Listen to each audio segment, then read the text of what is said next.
Oke, Assalamualaikum warahmatullahi wabarakatuh. Waalaikumsalam warahmatullahi wabarakatuh. Oke, selamat malam teman-teman. Gimana kabarnya? Alhamdulillah baik.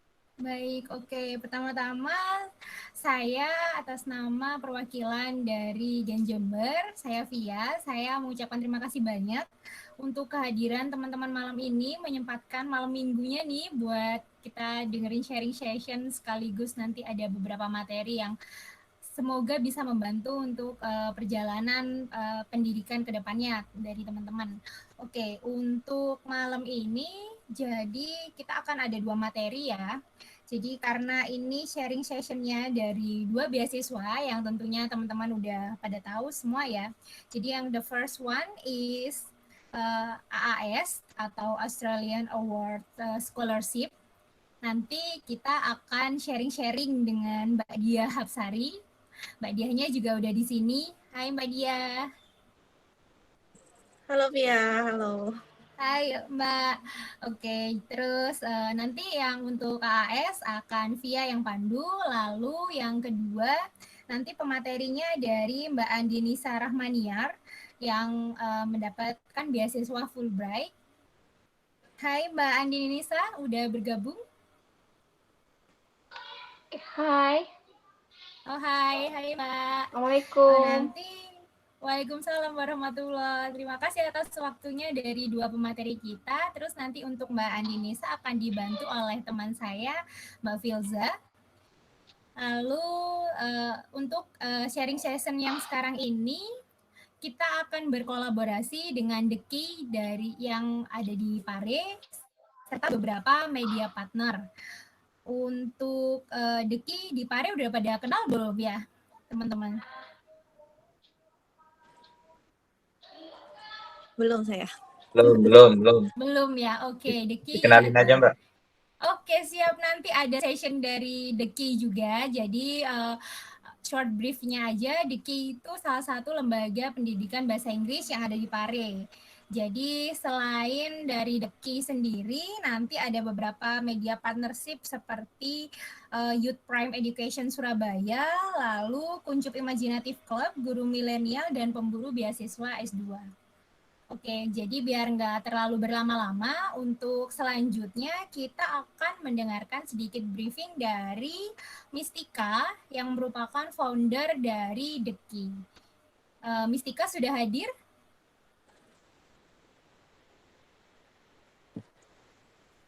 Iya, sudah. Oke. Assalamualaikum Mistika. Waalaikumsalam. Oke, terima kasih atas waktunya dan terima kasih juga sudah bekerja sama dengan kami untuk membantu terciptanya acara ini. Untuk saat ini waktu dan tempat sebentar lagi akan saya persilakan untuk Mistika untuk menjelaskan Deki itu apa sih dan gimana sih program-program yang ada di Deki. Oke. Saya dikasih durasi berapa lama nih, Mbak?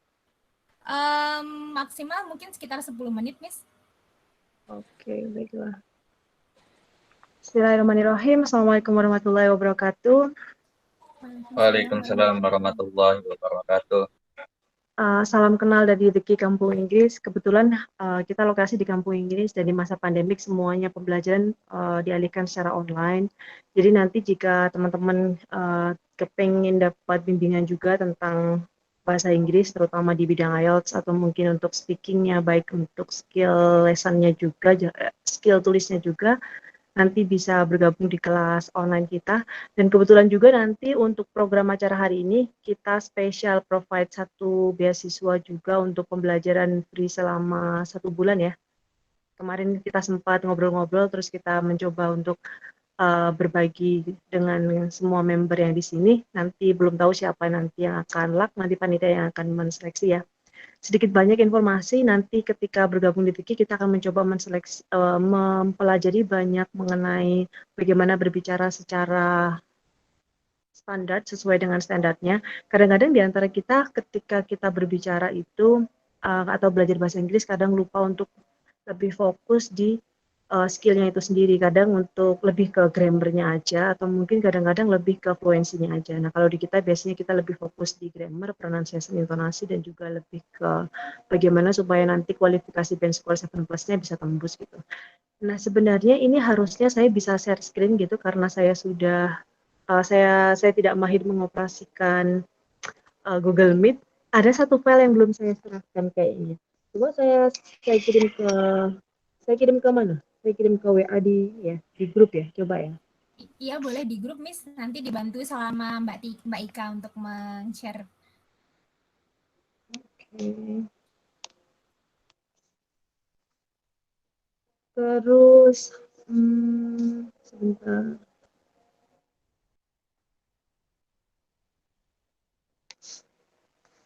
Saya share sedikit di sini.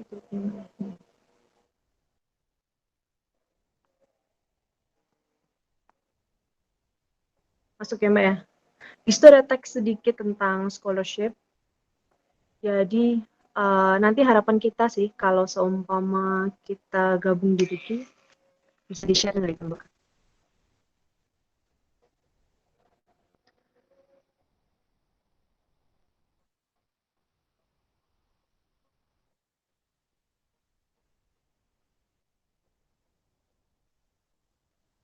Kayaknya nanti saya tidak akan menghabiskan waktu sekitar 10 menit. Mungkin nanti jika ada kesempatan di sesi akhir saja.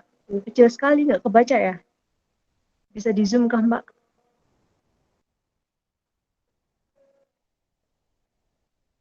Nanti kalau ada kesempatan di akhir aja saya tambahkan dulu. Untuk sementara nanti sebentar aja. Tapi yang jelas nanti saya kepengen sharing sedikit. Jadi nanti kalau harapan kita, harapan semuanya kayaknya ketika kita lagi belajar bahasa Inggris itu kalau bisa ketika ada teks ini nih, bisa dibaca nggak ya itu? Bisa, Miss, clear di Oh, tempat. bisa ya. Oke. Atau karena saya pakai HP ya. Jadi itu seumpama ada sebuah teks agak ke bawah, Mbak, biar paragrafnya penuh. Oke, cukup. Nah, nanti kalau seumpama ada teks seperti ini, lantas kita masih membaca dengan kata an amount of money given by a school, college, university, or other organization, itu kayaknya eman-eman sekali. Nah, harapan kita ketika nanti kita di Turki itu kita belajar lebih maksimal, jangan hanya bahasa Inggrisnya cuman sekedar keren dan lancar saja. We try to speak as natural as possible, menggunakan grammar dan pronunciation yang tepat itu untuk di skill speakingnya, sementara nanti untuk di skill tulisnya biasanya kita belajar lebih banyak tentang bagaimana menulis sesuai dengan karakter akademik yang diharapkan sama si IELTS atau mungkin di wilayah akademik itu sendiri. Jadi nanti misal nih kalau dari sisi speakingnya ya, jadi di situ dibilang dengan an amount of money given by a school, college, university, or other organization to pay for the studies of a person with great ability but little money. Nah itu kalau bisa nanti ketika kita berbicara pun kita tidak kita bisa mengikuti intonasi dan pronunciation yang tepat. Jadi bukan asal berbicara saja, tapi naik turunnya diperhatikan. Karena bagaimanapun juga kalau kita nanti belajar bahasa Inggris dan berbicara, dan kita tidak mengikuti intonasi dan pronunciation yang standar, akhirnya mungkin bisa dibilang bahasa Inggris kita sama seperti some people yang berasal dari orang-orang Indonesia bagian timur, di mana mereka sama berbicara bahasa Indonesia. Tapi kita juga notice bagaimana cara mereka berbicara itu. Ada suara motor lewat. Nah, kita pasti notice bagaimana mereka berbicara dengan aksennya. Sebenarnya ini bukan rasis ya, tapi bagaimanapun juga sama-sama orang Indonesia kita menyadari bahwa ketika mereka berbicara bahasa Indonesia itu aksennya aneh, terus grammarnya aneh. Kita tidak bisa memungkiri juga bahwa aksen itu tidak masuk dalam penilaian dalam semua international official test. Jadi memang aksen itu kalau dari hasil penelitian para ahli linguis, dia memang tidak bisa dirubah dan untuk merubahnya setidaknya butuh 20 tahun. Jadi memang ketika nanti kita belajar bahasa, kalau bisa tetap diusahakan menggunakan grammar dan pronunciation yang tepat supaya karakter akademiknya bagus. Meskipun banyak yang bilang ngomong nggak usah pakai grammar, ngomong nggak usah pakai pronunciation, nggak ada masalah kalau misalnya memang Anda tidak berencana untuk masuk di skala internasional atau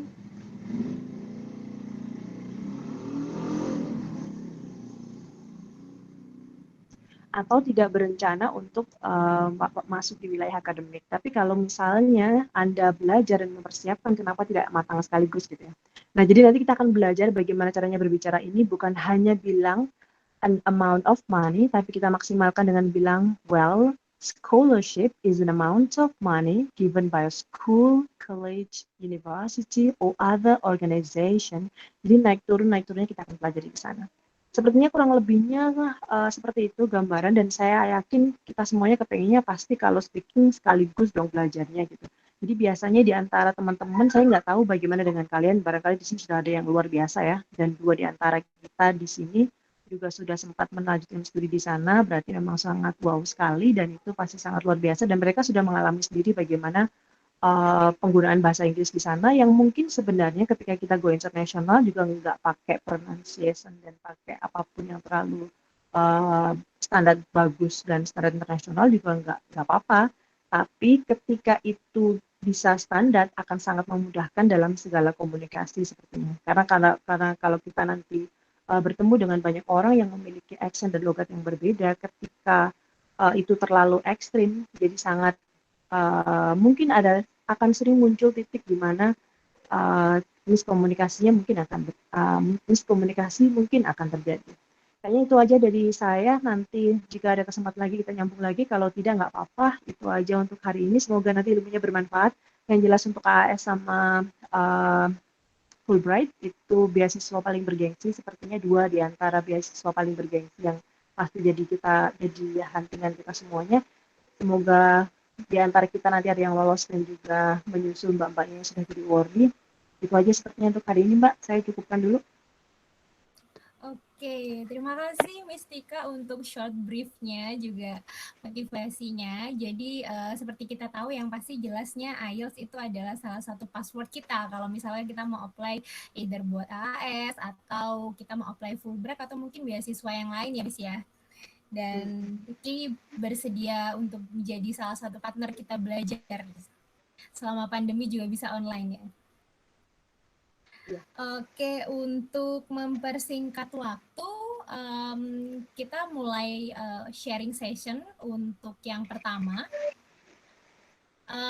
Untuk yang pertama, kita akan mulai dari beasiswa Australian Award Scholarship. Lalu nanti sekitar 30 menit pemateri, lalu akan ada tanya jawab, atau misalkan teman-teman mau nanya langsung boleh, atau kalau enggak nanti di kolom chat aja ya, nanti kita selection mana yang sekiranya bisa memenuhi kuota time kita untuk bisa ditanyain. Terus habis itu yang kedua nanti dari Fulbright Scholarship nanti dibantu oleh Mbak Filza. Oke. Jadi untuk yang pertama saya izin bacakan aja ya CV-nya, karena kebetulan sinyal saya agak sedikit error, takut drop. Nanti kalau misalkan ada mau kepo-kepo, nanti bisa tanya langsung ke Mbak Dia. Oke, yang pertama Mbak Dia, hai. Hai, Fif. Hai, so nice to meet you Mbak. Udah lama nih nggak ketemu. I'm glad to meet you too. How are you? How are you going? I'm good.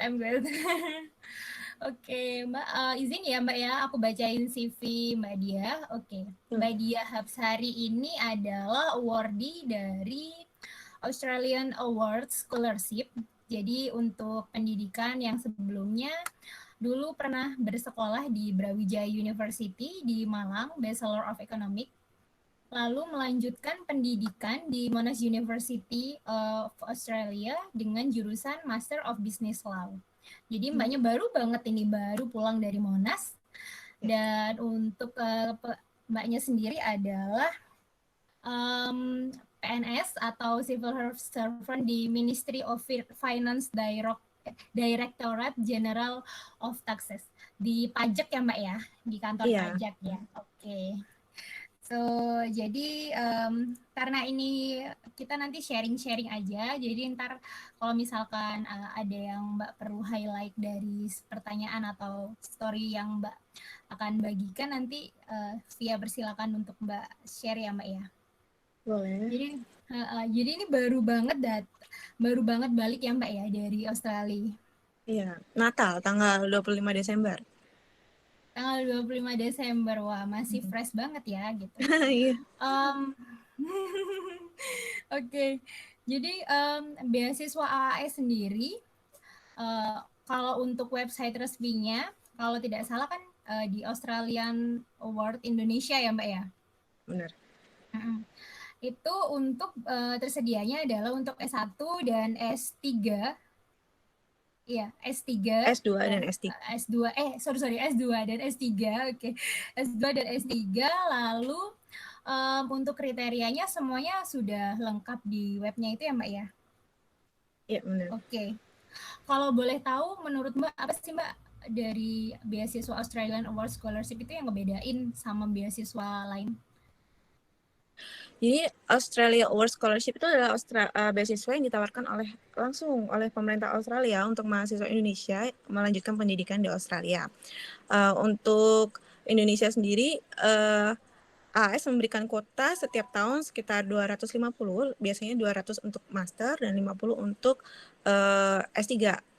Tapi itu tergantung dengan kuota setiap tahun. Kayak waktu zaman saya itu, karena AAS ada beasiswa lain, kuota kita cuma 200 waktu itu untuk both S2 sama S3.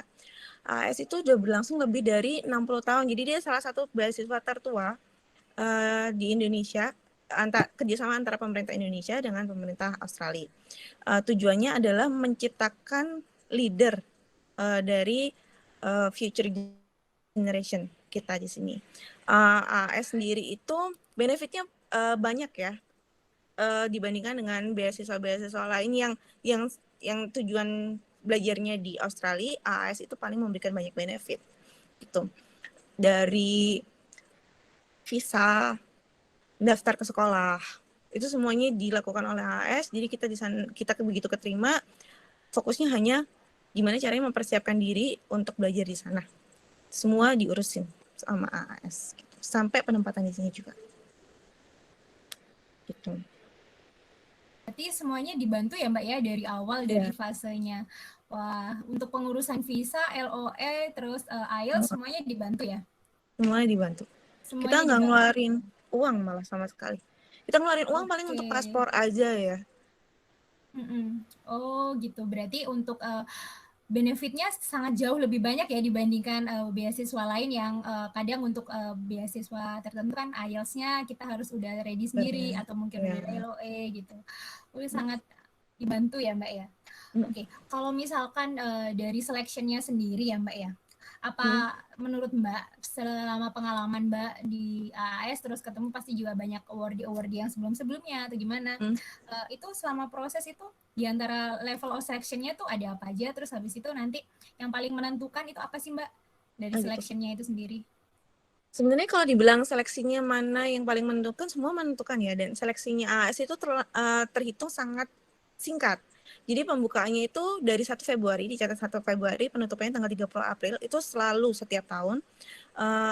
Dia adalah seleksi administrasi. Seleksi administrasi itu kita masukin IELTS atau TOEFL, kemudian kita isi formnya. Ada yang udah pernah lihat formnya AAS, kayaknya itu gampang banget diakses ya. Isinya tuh question kayak apa yang motivasi Anda ikut AAS? Terus apa yang akan Anda lakukan ketika Anda sudah dapat beasiswa? Jadi semacam study plan gitu. Terus constraint apa atau halangan apa yang mungkin akan Anda hadapi nanti ketika Anda kembali ke Indonesia untuk mengamalkan ilmu Anda itu, dan apa yang akan Anda lakukan? Yang perlu diperhatikan dalam tahap ini adalah Anda harus menekankan bagaimana sumbangsih atau impact apa yang akan Anda berikan ketika Anda kembali ke Indonesia. Jadi kalau ada beberapa pelamar yang dia tuh bilang kayak, oh saya ingin berkarir dan ini saya ingin melanjutkan karir saya, AAS ini akan membuat karir saya nanti di depan semakin bagus. Itu terlalu subjektif untuk kita sendiri kan. Nah, yang diinginkan AAS adalah leader. Kita nanti menjadi leader, kita nanti menjadi orang yang memiliki orang yang akan memotivasi atau memberikan impact besar. Nah, tapi esainya sendiri sangat singkat, padat, dan jelas. Jadi kayaknya alphabetical gitu deh. Jadi cuma kayak 300 word, nggak sampai 300 word, itu sedikit sekali. Dan itu makanya pertanyaannya itu questionnya itu harus singkat, padat, jelas, dan bukan sesuatu yang bluffing. Jadi kayak misalnya saya ingin menyelamatkan Indonesia dari kepunahan atau ya apa ya, itu kan nggak masuk akal. Itu kan benar-benar kayak sesuatu yang nggak mungkin terjadi. Jadi kita bikinnya essay yang target apa yang kita akan lakukan ke depan, dan kelihatannya sincere atau tulus gitu. Gitu aja sih. Oke, jadi penilaiannya hampir sama sih ya Mbak ya sama beasiswa-beasiswa yang lain. Ya pastinya tentang IELTS-nya, terus habis itu nanti ada study plan, dan terus kayak misalkan rencana-rencana ke depannya itu harus sangat amat spesifik ya. Jadi nggak cuman ngarang gitu ya. Saya boleh kasih tips lagi nggak? Boleh, silahkan. Jadi ini salah satu yang bikin banyak orang gugur. Jadi AAS kalau daftar kita di seleksi administrasi itu ada 2. Satunya kita daftar pakai Oasis, yang satunya pasti linknya berbeda setiap tahun. Jadi kayak misalnya websitenya itu website A dan Oasis. Nah, website A ini tiap tahun berubah. Kita harus cari tahu, kadang-kadang itu nyempil gitu loh di websitenya. Itu yang akan dinilai sama AAS. Kadang-kadang anak-anak itu cuma daftar di Oasis saja. Nah, ketika kita nggak daftar di link A itu langsung gugur. Itu pertama. Terus yang kedua, kita upload dokumen itu harus sesuai dengan permintaannya AAS. Jadi misalnya mereka mintanya itu formatnya @diahapsari_ijazah, @diahapsari_ kayak transkrip akademik kayak gitu. Kalau misalnya kita nggak bikin title-nya itu sesuai dengan formatnya, itu juga langsung gugur. Itu biasanya juga langsung ke skip. Nah, nanti setelah itu jadi salah satu cara AAS untuk mengeliminasi ribuan pelamar. Jadi mereka bikin gimana kita tuh sangat tedious, kayak kamu bacanya teliti atau enggak kayak gitu. Itu nanti setelah lulus seleksi administrasi ada seleksi IELTS dan interview. Terus udah selesai gitu. Tapi masalahnya seleksi administrasi itu biasanya ribuan orang. 5.000-an orang terus gugur. Kalau misalnya kita kayak kuotanya AS 250, berarti biasanya IELTS-nya itu yang keterima cuma 500 setelah seleksi administrasi. Jadi 4.500 orang tuh kayak eliminasi. Itu yang makanya saya tekankan lagi kalau esainya tuh harus tulus, masuk akal, tapi fokusnya adalah memberikan impact yang besar ke Indonesia. Oh, oke. Berarti selain Oasis ya Mbak ya, berarti memang kita harus benar-benar attention to detail untuk webnya, terus penulisan, terus syarat-syarat yang diminta ya Mbak ya. Terus nanti kalau udah lolos baru kita akan take IELTS. Nanti di-provide ya Mbak ya IELTS-nya ya dari AAS. Iya, IELTS-nya. Jadi yang nggak usah takut kalau misalnya pertama kali ke IELTS kan agak sedikit pricey ya kalau dibandingkan dengan TOEFL ya. Kalau punyanya TOEFL ya udah TOEFL aja. Kan minimal 500, kalau 525 kan? 525. Nah, minimal kalau punya TOEFL ya udah TOEFL aja pakai. Nanti kalau misalnya lulus seleksi administrasi, IELTS-nya bakal di-provide sama mereka. Nggak usah takut. Terus interview. Nanti interview terus interview ya. Interview. Gimana Mbak pengalaman interview Mbak? Interviewnya itu menarik ya. Jadi selalu ada satu profesor dari Australia dan satu profesor dari Indonesia. Nah, apa sih yang ditanyakan sama mereka? Anda masuk ke seleksi IELTS dan interview itu sebenarnya mereka tuh udah yakin kalau Anda tuh capable untuk mendapatkan beasiswa. Cuma mereka ingin meyakinkan, benar nggak sih yang nulis essay ini adalah Anda? Benar nggak sih apa yang Anda tulis itu sesuai dengan Anda, yang Anda ucapkan nantinya? Jadi yang mereka tanyakan tuh nggak jauh-jauh dari essay-nya dan gimana caranya kalian mempertahankan diri. Saya yakin kan semuanya di sini pasti udah pernah sidang ya. Kalau misalnya ada yang udah S1 kan pasti udah pernah sidang.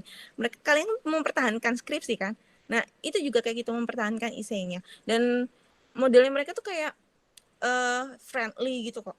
Friendly, just kalau misalnya kayak waktu itu saya datang, jabat tangan, terus mereka bilang, kok dingin banget tangannya, jangan dingin, kayak gitu, dikasih minum. Terus mereka tuh kayak nanyain apa kabar, kamu gimana, punya keluarga atau enggak, kayak mereka bikin supaya kita tuh nggak takut, jadi wawancaranya itu bisa lancar, kita bisa mempertahankan essay kita dengan baik. Tuh. 500 yang diambil 250, berarti you have to beat 1% to get this scholarship. Kuotanya udah gede, effortnya juga harus gede ya Mbak, apalagi pas udah sampai masuk ke terakhir harus bisa sampai goal nih. Kalau misalkan ya kan di AS di beberapa beasiswa itu ada yang kayak fokus area atau fokus yang mana yang mereka dulukan, kayak misalkan mungkin afirmasi atau apa. Kalau di AS ada yang kayak gitu nggak Mbak? Misalkan untuk PNS non PNS atau afirmasi atau gimana? Jadi AS itu ada 2 kategori. Yang pertama targeted sama non targeted. Kalau targeted itu orang-orang yang ada di geographical focus area seperti Aceh, NTT, NTB, Papua, Maluku Utara, dan Maluku. Nah, untuk orang-orang di sini mereka akan lebih fokus. Jadi ada privilege-nya tersendiri gitu dari AS yang diberikan untuk mereka. Ibaratnya kesempatannya jauh lebih besar. Nah, kemudian partner dari kedutaan besar, tapi ini pun juga harus dinominasikan oleh kedutaan besar Australia. Yang terakhir adalah PNS. PNS itu karena saya tadi bilang fokus AAS itu adalah orang yang bisa memberikan impact nantinya ketika dia sudah menyelesaikan studinya. Jadi mereka berpikir kalau PNS kan sudah bekerja untuk negara, jadi impact-nya akan lebih gampang untuk terlaksana gitu nantinya. Itu kenapa tiga kategori ini disebut dengan targeted. Terus setelah itu ada non targeted atau dari area swasta dan area lainnya. Gitu. Tapi nggak usah takut. Saya tuh banyak banget anak-anak yang mereka tuh dari swasta, jadi bukan yang fokus di PNS aja gitu. Dan justru bakal lebih susah lagi karena banyak pelamar dari sisi itu kan, swasta sama yang lainnya itu justru jauh lebih banyak gitu dibandingkan dengan targeted yang kategori targeted ini tadi gitu. Yang penting istri kalian. Berarti memang ada beberapa area yang jadi prioritas ya Mbak ya. Tapi kalau misalkan fresh graduate, mungkin ada teman-teman dari sini yang masih fresh graduate, baru lulus nih tengah pandemi, boleh nggak sih Mbak apply? Boleh banget. Boleh banget. Saya tuh punya, jadi saya kan sekolahnya di Monash. Jadi dari angkatan saya yang AS itu ada 12 orang dan 4 orang dari situ adalah fresh graduate. Dia benar-benar baru lulus dan mereka langsung berangkat ke Australia. Cuma mungkin yang mereka presentasikan adalah bidang-bidang yang sangat rare ya, bukan rare ya, bidang-bidang yang sangat khusus. Jadi kalau sekarang kan saya baca di AS itu lagi fokus ke bidang-bidang bidang-bidang yang berfokus pada pemulihan setelah pandemi. Jadi kayak kesehatan, stabilitas negara, ekonomi, kehutanan, climate change, terus gender study, apalagi yang terimpact sama COVID. Nah, kalau misalnya ada anak-anak fresh graduate yang mereka tuh fokusnya ke bidang-bidang seperti itu, bakal banyak lebih dapat kesempatan. Itu pertama. Kedua, karena fresh graduate belum punya pengalaman kerja, akan lebih baik kalau kalian itu punya pengalaman selama kuliah, jadi kayak delegasi apa, kayak gitu, menang lomba apa, kayak gitu. Oke, berarti bisa memang ada ditulis chance ya Mbak ya. Alhamdulillah. Oke. Lalu ada chance. Sebenarnya kalau misalkan tadi kan saya sempat juga mention masalah LOA ya Mbak ya. LOA kan nanti kan diurusin dari AS-nya ya. Berarti kalau misalkan kita udah punya LOA sendiri, berarti ada nilai plusnya nggak sih atau sama aja gitu? Berbeda. Jadi kalau untuk S2 nggak ada. Kalau S2 mau punya LOE juga nggak ada urusannya. Jadi mereka akan memperlakukan semuanya sama. Pelamar untuk S2 itu sama, 0, dimulai dari 0 kayak Pertamina.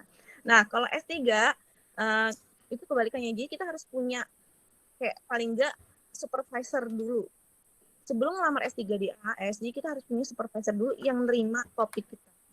Kalau misalnya kita nggak punya supervisor yang nerima topik kita nggak bisa ngelamar AS. Bahkan ngelamar aja nggak bisa. Oke, berarti kalau untuk S2 udah kita mulai bareng-bareng semua dari nol ya. Kalau untuk S3 aja yang spesifik ada nilai plusnya. Oke. Kalau sepengalaman Mbak deh selama proses seleksi atau selama proses kuliah, di antara cerita-cerita teman-teman yang menurut Mbak dan teman-teman dari 3 selection itu yang paling susah dan paling gimana ya, kayak ini nih nilainya yang paling gede gitu, ada feedback dari AS gitu, dikasih tahu nggak sih Mbak? Kayak misalnya ada feedback. Wawancara. Ada feedback, tapi ketika kalian lulus wawancara aja. Ketika kalian nggak lulus seleksi administrasi, nggak ada feedbacknya. Karena mungkin banyak ya, karena jumlahnya banyak ya. Ketika 500, berarti kan yang nggak lolos 250. Nah, 250 orang ini akan dikasih feedback satu-satu. sesungguhnya saya ini kedua kalinya ngelamar AAS. Jadi yang pertama saya nggak lulus, saya dikasih tahu. Makanya saya bisa kasih tahu kalian, AAS itu di wawancara saya yang pertama, mereka bilang kalau saya itu terlalu mikirin karir saya sendiri. Impact-nya itu terlalu subjektif. Jadi saya itu disuruh kayak, open your eyes, open your focus, not only on your career. Dia bilang kayak gitu. Jadi semuanya. Nah, akhirnya saya lebih kayak membuka itu gitu nanti ketika yang kedua, di interview yang kedua, dan alhamdulillah lolos. Gitu. Tapi ini gitu. saya share ke kalian juga. Nah, nggak ada batasan untuk apply-nya ya Mbak ya? Enggak. Nggak ada ya? Kalau ada mau, masih... iya, as long as masih mampu dan masih mau kalian mau daftar. Sebenarnya AAS tuh nggak ada IPK loh. Tapi kan ada beberapa yang kayak, terutama dari instansi ya, mereka kayak menetapkan IPK minimal berapa untuk melamar AAS. Tapi AAS tuh nggak. Saya tuh nggak mikir IPK, nggak mikir kayak gitu-gitu. Pokoknya daftar aja kalau mau gitu. Oke, jadi bener-bener saya pegang kunci ya Mbak ya, gimana caranya kita promosi, kita tuh punya program apa sih gitu Iya, buat bener Indonesia. banget.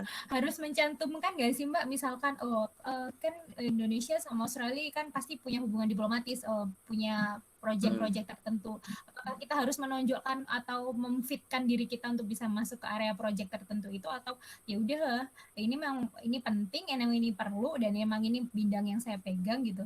Kan karena ada beberapa beasiswa yang minta kalau misalkan kalau bisa yang highlight antara dua negara itu dikasih tahu gitu. Kalau itu sih kurang tahu ya, tapi yang saya tahu selama ini yang ditekankan ke AAS adalah sekali lagi impact. Apa yang Anda akan lakukan nanti di Indonesia.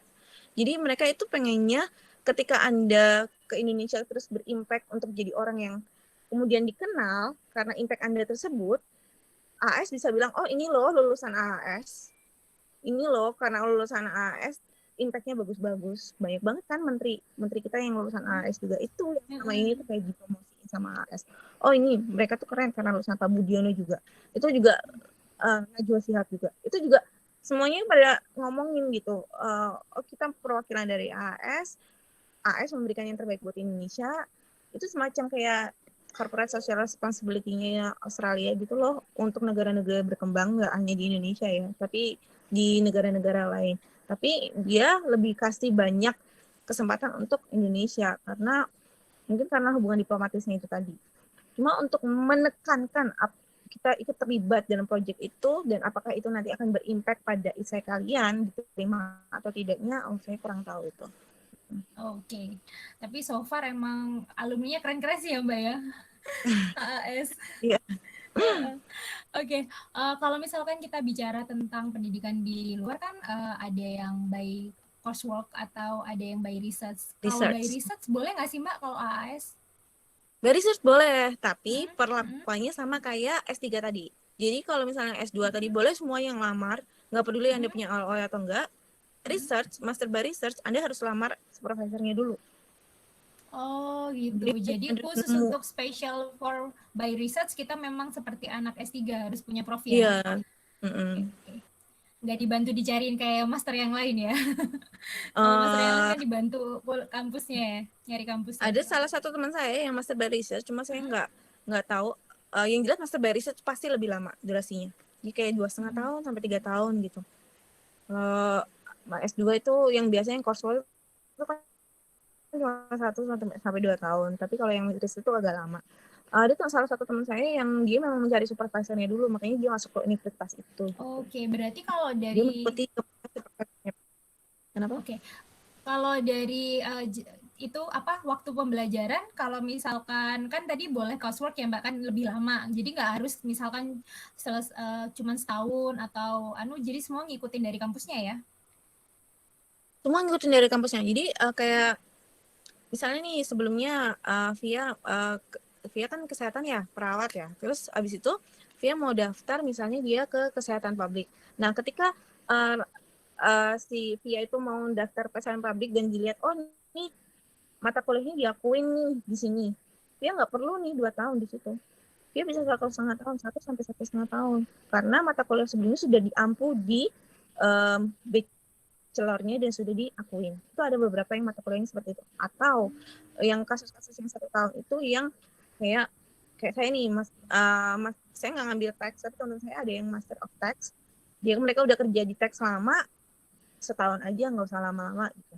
Dan itu yang menentukan universitasnya. Ada yang itu nggak sih Mbak, kalau di AS yang combine jadi research sama coursework itu dalam satu major gitu, ada yang mungkin Mbak kenal atau tahu? Saya combine itu, tapi jatuhnya tetap coursework, walaupun dalam mata kuliah saya ada research paper. Tapi tetap 2 tahun, dan itu capek. Capek Mbak. Oke, berarti meskipun ada risetnya tetap jatuhnya coursework ya hitungannya? Iya, jatuhnya coursework. Tetap ketemu Oke. supervisor. Kemarin tapi ya 1 tahun ya Mbak ya di sana ya? 1 tahun apa lebih? saya 2 tahun. Oh 2 tahun ya? Oh 2 tahun oke, ya. oke. Kalau misalkan sekarang kan belum ada informasi detail kan ya Mbak, kan beberapa kampus kan ada yang mereka hanya melayani online untuk international school. Kalau misalkan AAS, apakah kita harus berangkat atau misalkan boleh di sini karena kampusnya nggak ngebolehin masuk atau gimana Mbak? Karena beberapa kan ada yang differ aja gitu. Differ Harus- karena dari visanya differ itu kan yang menentukan bukan AAS ya, yang menentukan adalah bordernya kan, immigration-nya. Mereka itu masih nggak membuka border itu gitu loh. Di Australia kan sekarang sangat bagus kurvanya, jadi mereka tetap ingin mempertahankan kurva ini. Mereka nggak mau karena pandemi ini, terus mereka open untuk international student dan risknya tambah gede gitu untuk penularan ya, kontak tracing itu. Terus setahu saya yang AAS tahun kemarin itu nggak berangkat, belum berangkat sampai sekarang. Kemarin tuh ada kabar kalau misalnya Februari itu boleh berangkat, cuma Scott Morrison bilang kayak masih belum bisa gitu. Sayang banget ya. Ya sayang banget ya Mbak ya, jadi pada differ ya yang tahun kemarin. Iya, pada differ. Oke. Selama di sana, apa sih Mbak pengalaman paling berkesan untuk kan sekolah di tempat yang completely different ya, kemarin di Malang kan ya Mbak. Jadi menurut Mbak benefitnya kalau misalkan kita applying buat sekolah keluar, paling Mbak rasakan tuh benefitnya tuh di mana? Secara mungkin pendidikan atau kayak misalkan personal, ada nggak sih yang bikin kita oh iya nih ayo nih banyak benefitnya kalau keluar gitu? Lebih ke networking ya, dan kemampuan kita untuk ngomong di depan. Kalau orang-orang kan kalau di Indonesia kan mungkin banyak yang kayak biasanya harus kamu ngomong, kalau sana nggak ada, buru-buruan siapa yang ngomong duluan, dan mereka tuh nggak takut untuk mengemukakan pendapat. Kadang kalau misalnya kita tuh nggak persiapan dulu sebelum masuk kelas, untuk kan biasanya kan ada silabusnya tuh, biasanya udah ngasih duluan nih jurnalnya ini gitu. Kita nggak baca jurnal itu di kelas, pelong-pelong udah nggak ngerti, udah nggak bisa ngikut. Nah itu yang kita bilang kayak kita prepare-nya lebih oke. Dan dosen itu udah kayak temen. Kalau di sini kan masih kerasa banget ya kayak dosen ngasih nilai jelek, kita nggak tahu itu kenapa jadi dapat nilai jelek. Kalau kita di sana nggak kasih feedback, tuh kita email dosennya, kenapa nggak dikasih feedback, ini kenapa kok nggak boleh ini kayak gitu, kita ngomong bener-bener kayak teman sendiri. Dan kadang-kadang sih kalau orang, mungkin kalian akan kaget ya, terutama orang lokal di Australia itu agak rude. Kita dengernya kayak rude ya, tapi mereka biasa aja. Menurut mereka itu kayak, oh ini biasa kok, the way we talk with people here kayak gini gitu. Menurut saya tuh nggak sopan gitu loh. Kayak misalnya ada dosen yang tua ya, waktu udah sepuh mau mengoperasikan Zoom nggak bisa, terus si mahasiswanya bilang gitu aja nggak bisa sih, kayak gini loh gitu. Jadi kalau kayak gitu di kelas itu bener-bener kayak kalau di Indonesia kan udah tewas Anda, terus apalagi di grup udah di-kick kali ya. Kalau misalnya di sana udah biasa banget, dan kita kadang-kadang suka kaget gitu loh. Dan orang lokal tuh kalau ngomong das gitu. Padahal kalau misalnya kita ngeliat kayak kita ada kayak bahasanya agak sedikit bukan ada halangan gitu ya dengan bahasa yang namanya bukan bahasa ibu, mereka kan ngeliat kayak memandang kita, oh lu bukan orang sini ya, kayak gitu kadang-kadang. Cuma nggak usah takut, prepare yang bagus aja. Kadang-kadang mereka juga nggak ngerti kok, mereka nggak baca jurnal kok, tapi mereka tuh ngomongnya nomor 1 emang. Yang penting kita pede aja dah, itu sih yang penting. Berarti salah satu kultur shock yang dari segi Iya. pembelajaran sama lingkungan ya Mbak ya, karena Hmm. beda sama di sini. Oke, kalau misalkan dari itu apa namanya tadi kan Mbak bilang networking ya. Mm-mm. Nanti ketika kita kembali kan pasti ada nggak kayak alumnus gitu ya Mbak ya, Iya. ada ikatan-ikatan gitu. Selama di sana ada, kalau Mbak sendiri ikut nggak sih kayak PPIA gitu? PPIA ikut. Tapi saya kalau PPIA tuh kan emang orang Indonesia semua ya. Saya lebih kayak ke volunteer gitu loh. Jadi ketemunya nggak ketemu orang-orang Indonesia lagi sana. Bukan saya nggak mau ya, tapi kayak kita networking ke antar universitas atau orang-orang lokal di sana gitu. Itu lebih meningkatkan speaking skill saya itu pertama. Tapi kalau PPIA mereka tuh konstan terus. Dan itu juga bagus sih sebenarnya. Mereka tuh kalau di PPIA Australia itu kayak nerbitin jurnal, bikin conference kayak gitu, dan itu tuh benar-benar sangat membantu gitu. Cuma mungkin bisa memilih preferensinya masing-masing kalian, dan semuanya nggak ada yang lebih bagus, lebih buruk, itu nggak ada, semuanya baik menurut saya, tergantung kalau kalian menerimanya seperti apa gitu. Kalian preferensinya kayak. Oke. Kalau dari AAE sendiri Mbak ada kewajiban nggak sih Mbak, kan harus balik ke Indonesia berapa tahun atau gimana, itu ada penalti yang mungkin off the record dari web nggak disebutin gitu? Sebenarnya bukan balik ke Indonesia ya, Anda harus keluar dari Australia selama 2 tahun. Jadi jangan nyebutin Anda harus balik ke Indonesia, Anda harus ke sana kemarin, nggak. Pokoknya Anda didepak dari Australia 1 bulan setelah Anda nerima nilai. Makanya saya udah buru-buru pulang aja kemarin.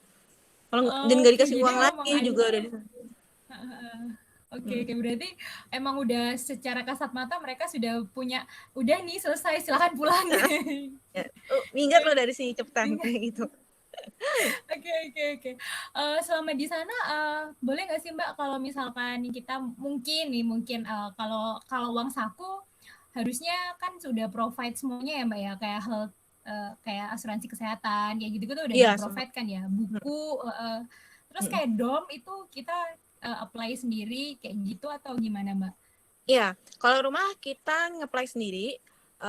Tapi banyak banget yang orang-orang Indonesia tuh yang ketemu sama temennya, terus yuk kita ya rent rumah bareng yuk, lebih murah kan, karena di sana rumahnya cenderung gede-gede ya, atau apalagi kayak yang tempat yang agak suburb, agak desa, kayak rumah saya kan agak desa tuh, itu satu rumah isinya 3, jadi satu kamar bisa 1 orang gitu, dan itu lebih murah gitu loh untuk kita, murah banget kok. Kalau ya kalian mau hidup, menurut saya ya, mau hidup yang agak foya-foya, kalau single sih masih bisa di sana. Cuma kalau bawa keluarga itu yang agak irit atau pasangannya kudu kerja. Banyak kok yang kerja di sana. Tapi nggak ada larangan ya Mbak, misalkan dari AS-nya sendiri, misalkan mau ngajakin suami nih atau mau ngajakin anak gitu? Nggak ada.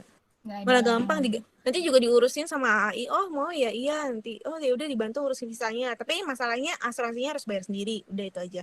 Cuma dari visa kayak gitu nanti di sana dibantuin. Pokoknya kalau AS itu gampang lah, digampangin semua. Terus kayak SCO-nya, student contact officer-nya itu lebih approachable setiap university, dan kita tuh kayak di take care banget di sana. Berarti nggak dilepas tangan juga ya Mbak ya, kalau misalkan dari AS-nya dari awal sampai pulang itu tetap dipantau dan dibantuin ya. Bener. Baik sekali beasiswanya. Iya, baik sekali emang.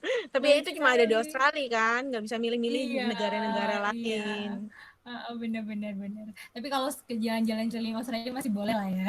Boleh banget.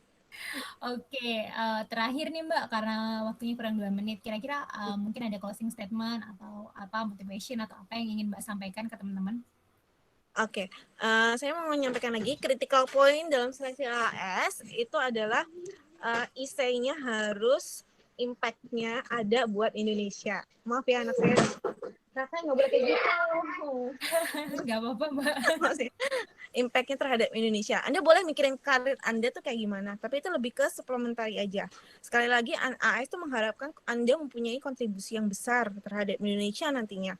Dan Anda harus diharapkan kembali ke Indonesia, walaupun dalam kontraknya bilang Anda disuruh keluar dari Australia, kan nggak melulu harus pulang balik ke Indonesia ya. Ada beberapa teman saya juga nggak balik ke Indonesia kok. Cuma tetap aja mereka berharapnya, Anda harus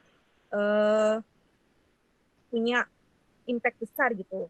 Kalau misalnya Anda bilang, saya pengen AAS karena saya nanti pengennya tinggal di Australia jadi permanent resident. Wow, atau tidak lolos nanti. Jadi pikirin apa yang akan Anda berikan ke Indonesia lewat beasiswa AAS.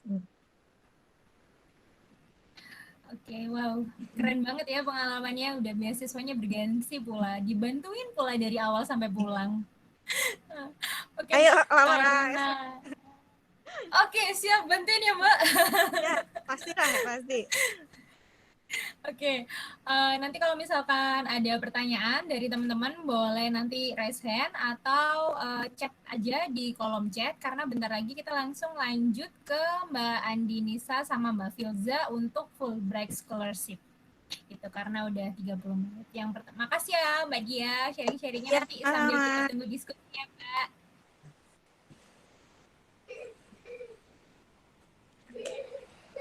Untuk Mbak Filza udah join? Halo? Iya, halo. Udah bisa dengar suara saya ya? Oke, clear Mbak. Waktu dan tempat via pindahkan ke Mbak Filza Suara ya. saya kedengeran nggak? Kedengeran Mbak. Kedengeran. Oke, siap. Oke, waktu dan tempat 30 menit saya persilakan untuk Mbak Filza sama Mbak Andi Nisa ya. Oke, Terima habis kasih. dari Australia, mari kita... Oke. Ya, makasih Via.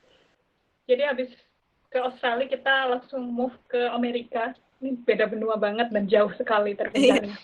Mbak Andi Nisa, Iya. sudah bergabung kan? Iya, udah. Terdengar suara Mbak saya? Andi Nisa, katanya tak kenal. Kedengeran kok. Dengan sangat jelas.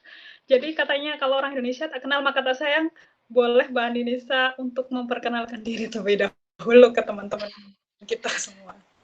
Oke, Assalamualaikum warahmatullahi wabarakatuh. Selamat malam.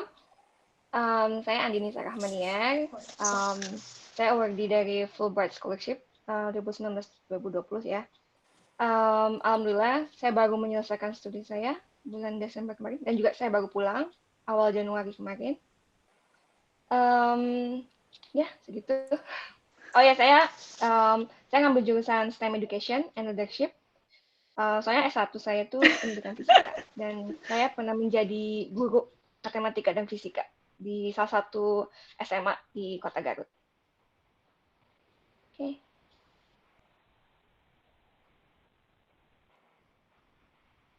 Oh, asalnya Garut ternyata. Saya juga baru kenal ini. Oke, Mbak Andi Nisa, jadi kita kalau tadi Via itu nanya dari ke Mbak ke pemateri AAS tadi, mulai dari awal aplikasi, saya kira kalau aplikasi dan lain sebagainya requirements itu kita bisa lihat di web, benar kan ya Mbak ya? Iya. Jadi saya pengen langsung aja deh Mbak. Kira-kira dari sekian requirements atau karena sekarang lagi buka sih. Oh ya, info aja buat teman-teman. Jadi sekarang itu Fulbright ini lagi buka dan ditutup, kalau mohon dibenarkan ya Mbak ya kalau salah. Kalau nggak salah ditutup tanggal 15 Februari. Iya. Benar ya Mbak ya? Iya, betul. Nah, boleh nggak Mbak cerita dari aplikasinya sendiri? Ini aku dengar-dengar dia itu beda. Iya. Dari beasiswa yang lain. Dia agak sedikit Jadi sebenarnya online. Jadi sebenarnya kan kalau beasiswa yang lain tuh aplikasinya online ya. Jadi kayak mereka punya website sendiri dan apply secara online. Nah, untuk Fulbright sendiri kita harus kirim berkas dokumen cap pos. Jadi hard copy-nya itu langsung ke kantor Aminef yang ada di Jakarta Pusat. Gitu. Jadi itu sangat beda sama beasiswa lain. Dan jadi kalau untuk Fulbright sendiri, itu benar-benar harus diperhatikan dalam seleksi administrasinya. Jadi kan karena dia kan bukan online ya, dan dia tuh hard copy. Jadi itu harus betul-betul diperhatikan. Dan juga kalaupun mau daftar itu harus benar-benar sesuai dengan requirement yang mereka inginkan. Jadi jangan kayak setengah-setengah gitu kan. Jadi harus benar-benar, kalau misalnya dibilang harus lulus S1, dan sekarang misalnya masih ada yang kuliah terus ingin daftar, itu nggak bisa. Dia harus tetap menunggu ijazahnya keluar, baru kita bisa daftar. Gitu. Terus juga untuk pendaftarannya sendiri pun, itu kan sampai tanggal 15 Februari ini ya, masih dibuka. Jadi kalau bisa dikirim itu benar-benar sebelum tanggal 15 Februari. Soalnya kita nggak tahu kan pengiriman dari pihak kosnya itu apakah akan sampai sebelum tanggal 15 ataupun setelah tanggal 15. Jadi harus kalau bisa sebelum-sebelum itu udah dikirimin. Jangan mendadak juga. Untuk mencari aman ya. Tuh. Untuk seleksinya sendiri itu bisa dilihat ini kalau misalnya ada yang mau ditanyakan tuh bisa dilihat ya di websitenya itu udah lengkap banget persyaratannya, terus apa aja yang mereka inginkan. Itu sih.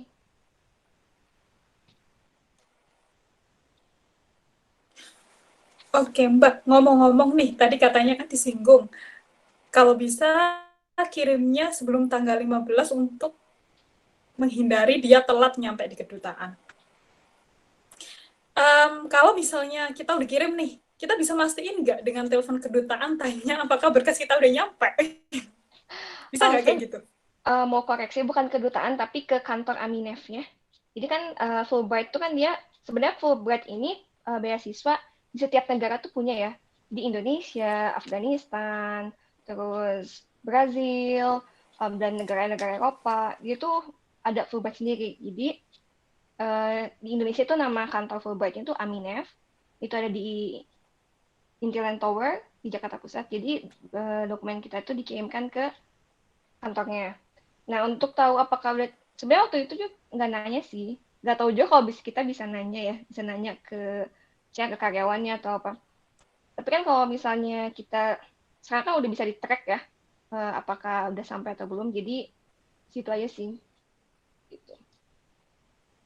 Soalnya kayaknya kalau misalnya kita nanya, belum tentu mereka bakal respons kita gitu kan. Soalnya begitu banyak lamaran dari masyarakat Indonesia, terus satu persatu harus tanya apakah sudah diterima atau belum, itu terlalu banyak ya. Versi. Terus nih Mbak, ngomong-ngomong dari berkas, saya lihat berkas ini nggak segitu ribet juga sebenarnya. TOEFL, transkrip, sama ijazah, terus ngisi form, sama rekomendasi 2 orang, itu aja. Nah, dari TOEFL, mereka itu kan lebih ngomongnya TOEFL ITP ya, dan syaratnya mereka 550. Nah, dari pengalaman Mbak Andinisa sendiri nih, kira-kira TOEFL itu seberapa jauh mempengaruhi dari seleksi berkas? Kalau TOEFL itu, kalau dibilang seberapa jauh, pokoknya semua komponen juga itu mempengaruhi ya. Jadi, saya juga kurang tahu apakah mana yang lebih mempengaruhi, tapi semua komponennya mempengaruhi. Jadi, nggak ada yang ini lebih mempengaruhi gitu. Dan untuk TOEFL sendiri itu bisa pakai TOEFL atau IELTS. Waktu pengalaman saya sih waktu itu, saya nggak daftar pakai TOEFL, kebetulan saya pakai IELTS, dan itu juga pas-pasan sama limitnya gitu. Jadi nggak terlalu tinggi gitu kan, tapi pas sesuai dengan kriteria yang diminta. Jadi juga itu, misalnya semua komponen dari berkas itu mempunyai nilai masing-masing.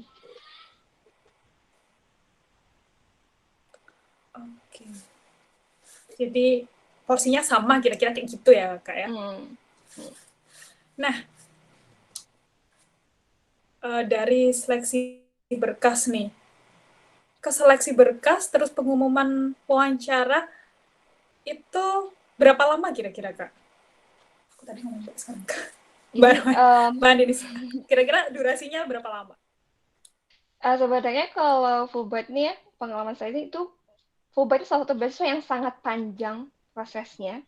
Jadi waktu itu saya daftar tahun 2018 dan saya berangkat 2019 Juni. Jadi kayak setahun setengah proses seleksi Fulbright ini. Dan waktu itu kan daftar Februari, selalu ada pengumuman keterima tuh sekitar bulan Junian, Maret atau Aprilan lah. Itu bakal ada keterima, lolos interview gitu. Maret lolos interview, lolos berkas, dan ada undangan untuk interview. Nah, kalau Fulbright sendiri itu ketika kita dibilang waktu udah lulus interview itu ada 2 pilihan. Jadi ada yang benar-benar udah terpilih dan ada juga alternate candidate. Jadi alternate candidate ini kalau misalnya yang udah terpilih ini mengundurkan diri, yang alternate bisa maju. Gitu. Kemudian jaraknya itu kan kalau dari Februari deadline, Maret April baru pengumuman. Dan juga bedanya Fulbright ini tuh kita harus sabar. Kenapa? Karena pengumuman semua seleksinya itu, apakah kita lolos atau enggak itu via email. Jadi kita harus selalu mantengin email kita, baik inbox atau spam.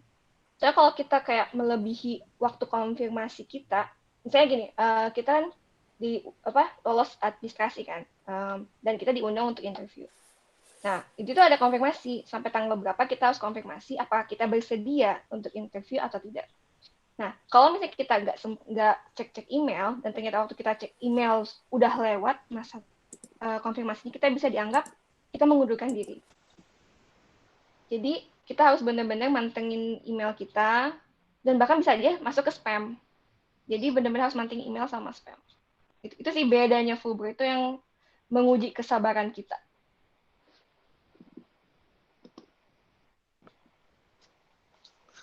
Wah, benar-benar ini ya, harus aware ya.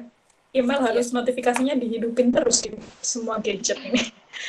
Terus nih Mbak, ya saya juga dengar kalau panjang, karena beberapa teman saya juga Fulbright, dia bilang ini proses yang paling panjang dari beasiswa yang lain. Nah, tapi katanya Fulbright ini bisa milih, bisa punya opsional kalau buat master itu sampai 4 kampus. Benar nggak sih Mbak?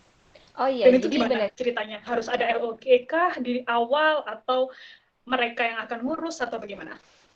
Jadi sebenarnya kalau untuk master ataupun PhD, kita tuh waktu pertama daftar itu nggak perlu ada kontak sama kampus. Nggak perlu. Jadi kita nggak perlu ada LOA, nggak perlu ada hubungan sama pihak kampus. Jadi ketika daftar, kita harus, yang pertama yang kita harus perhatikan ya requirements-nya. Apakah kita memenuhi requirements-nya atau enggak, gitu kan. Nah, jadi gini, sebenarnya seleksinya gini, setelah proses berkas, kita ada interview. Nah, interview ini kita akan dihadapin sama 4 orang expert Indonesians dari Fulbright-nya sendiri, terus juga ada expert dari American-nya. Nah, setelah interview, itu dikasih tahu kan jadwalnya kapan. Nah, nanti kalau misalnya udah, bisa tuh Junian kasih tahu kalau misalnya Anda lulus, apakah kalian mau menerima beasiswa ini atau tidak. Tapi itu belum beres.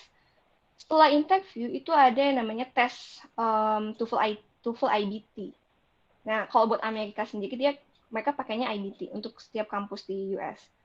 Nah, nanti kita di kayak tes diagnostic test gitu, dilihat kemampuan kita. Dari situ kita akan diberi offering tentang apakah kalian mau mengikuti pelatihan TOEFL dan GRE. Oh ya, Fulbright sendiri untuk di US ya, khusus di US, untuk masuk kampusnya itu kita perlu ada GRE dan juga ada TOEFL IBT. Kalau TOEFL ITP juga ada sih beberapa yang pakai TOEFL ITP juga. Nah, dikasih kayak persiapan sebulan lebih, itu bisa diterima atau enggak. Nah, setelah persiapan itu, kalian akan diminta untuk tes GRE sama IBT-nya. Setelah tes, nanti selama itu kalian akan diminta untuk list 4 kampus yang kalian ingin daftarkan. Itu bebas kampus di mana aja di US. Cuman yang diutamakan tuh yang harus kayak sesuai sama background kalian. Jadi jangan sampai berbeda jauh ya, jomplang banget gitu. Jadi harus kayak satu field sama background kalian. Dan setelah dikasih 4 list itu, kita kasihin kan ke pihak Aminef. Nanti dari pihak IIE-nya, di pihak Fulbright-nya, nanti dilihat apakah hasil GRE dan juga hasil IBT kita, dan juga requirement dari kampus, dan funding yang dari Fulbright, apakah sesuai sama kampus yang kita mau atau enggak. Nah, kalau misalnya ada beberapa yang nggak sesuai, mereka akan bikin list baru berdasarkan apa yang kita mau ya. Kadang-kadang list yang apa kita mau tuh kadang diambil 2 atau 1, sisanya mereka kasih list kampus yang mereka rekomendasiin. Nah, itu bisa kita terima ataupun kita bisa tolak gitu ya. Tapi waktu itu kan karena saya kan tipe orang yang pengen simple ya. Jadi ya udah saya terima aja gitu. Nah, kalau misalnya kalian mau nego, itu harus benar-benar ngasih reason kenapa kalian tetap kekeh gitu ya, mau ngambil kampus itu. Itu harus rasional juga kenapa, dan harus alasannya sangat kuat baru kalian bisa nego sama pihak mereka. Gitu. Jadi emang benar kita dikasih option buat 4 kampus. Nah, pendaftarannya gimana? Itu kita nggak perlu mikirin apakah kita harus apply sendiri ke kampus, enggak. Jadi kayak pihak Fulbright-nya sendiri yang ngurusin semuanya. Kayak biaya formulirnya lah, atau pengiriman berkas itu udah diurusin sama Fulbright-nya. Jadi kita tinggal nunggu aja, apa kita keterima atau enggak. Itu prosesnya lumayan agak lama ya nungguin. Soalnya tiap kampus itu punya deadline masing-masing, dan juga punya range waktu sendiri ya, apakah kalian bisa keterima atau enggak di kampus tersebut. Setelah keterima, ya sudah, berarti kalian tinggal mengusin kayak buat keberangkatan gitu. Itu sih prosesnya dari Fulbright tuh, lumayan, sangat panjang.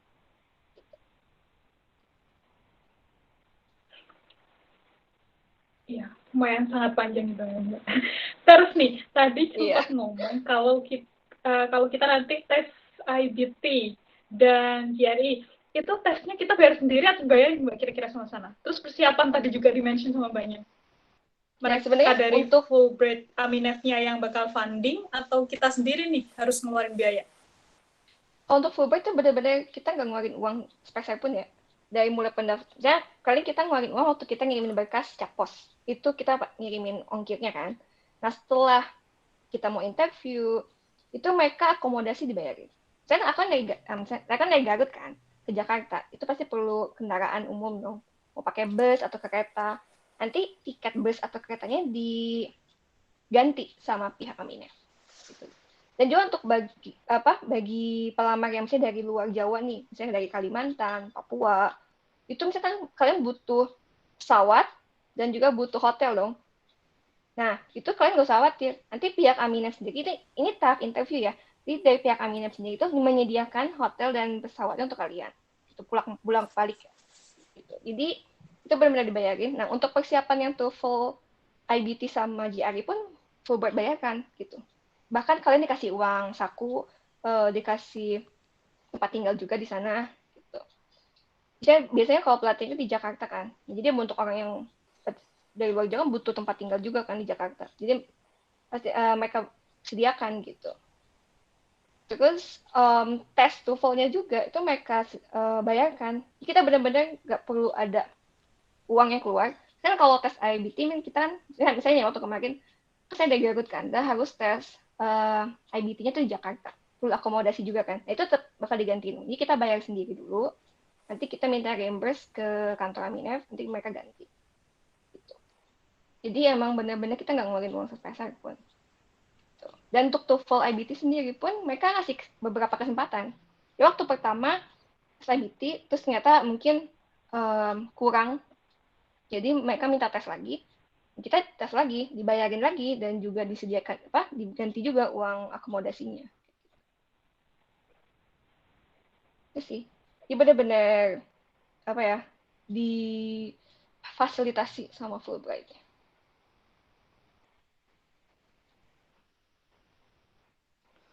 Oke. Menarik ini, menarik. Karena boleh sampai tes berapa kali. Karena lumayan loh tes IBT itu kan ya. Iya, lumayan hampir sama kayak IELTS, jadi kayak lumayan juga gitu. Lebih mahal dari IELTS kayaknya kalau tahun ini. Iya. Oh, iya. Jadi jangan khawatir juga kalau misalnya sekali tes, kalian misalnya tesnya kurang kan. Kalian bisa, mereka bakal, misalnya kalaupun kurang, mereka bakal meminta kita untuk tes lagi.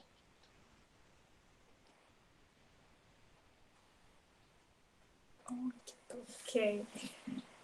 Nah, ini balik ke kampus nih. Tadi kan kampus, kalau nggak salah, sempat kemarin lihat-lihat isi formnya.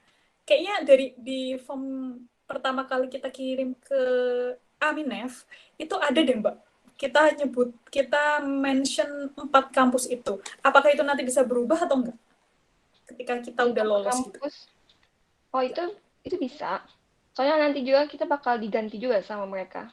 Jadi jadi kan form pertama nih kita udah kasih, terus pas kita udah lolos interview, nanti juga kita bakal disuruh ngelis lagi kampus yang mau kita daftar. Soalnya kan dilihat juga sama hasil tes IBT kita, sama GRE kita.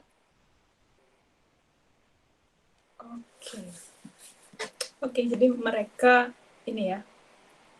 Yang penting jurusannya juga ikut jauh untuk ini ya. Sebenarnya yang penting jurusan kita nggak beda sama background kita juga.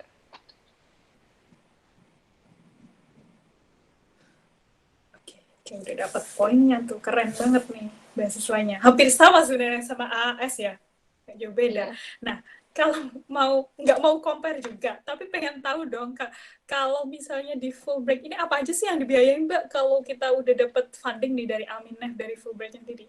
Biaya apa aja kira-kira? Nah, sebenarnya kan Aminef sendiri itu mereka ngasih batasan juga kan. Jadi kayak $35.000 itu untuk per tahunnya. Nah, jadi kita dibayarin tuition-nya. Jadi kita nggak usah mikirin bayar tuition ke kampus, itu udah mereka bayarin. Terus juga nanti kita kasih uang saku juga, gitu kan. Nah, kalau untuk kayak tempat tinggal itu kita yang ngatur. Nah, kasih uang buku juga tiap semester. Dan ya, jadi kayak untuk ditanya misalnya uang sakunya gimana, itu tiap state beda-beda ya. Soalnya kan Amerika itu besar ya. Misalnya jangan disamakan misalnya kayak kuliah di New York sama di daerah countryside. Itu pasti akan beda uang yang diberikan untuk uang sakunya sendiri. Soalnya biaya hidup di setiap state itu beda-beda. Gitu. Jadi ya bakal beda-beda tergantung state yang kalian nanti akan pilih gitu. Jadi ya, dan juga mereka cover insurance juga. Insurance mereka cover, tiket bolak-balik, misalnya dari waktu berangkat pas mau kita ke US, dan juga waktu pulang. Nah, kalau ditanya apakah kita bisa bawa keluarga, kalau untuk S2 sendiri itu sebenarnya bisa, tapi Amina tidak memfasilitasi untuk dependent, untuk keluarga kita. Jadi kita harus ngurusin visa sendiri, kita harus ngurusin keberangkatan keluarga kita, kayak gitu. Jadi harus kita sendiri yang mengurus. Nah, kalau ditanya apa bisa kerja, kalau di Fulbright untuk S2 itu tidak disarankan untuk kerja. Nah, walaupun ingin kerja, itu hanya on campus, nggak bisa off campus. Dia harus kerja yang ada di sekitar kampus. Dan itu pun harus ada persetujuan dari pihak Fulbright.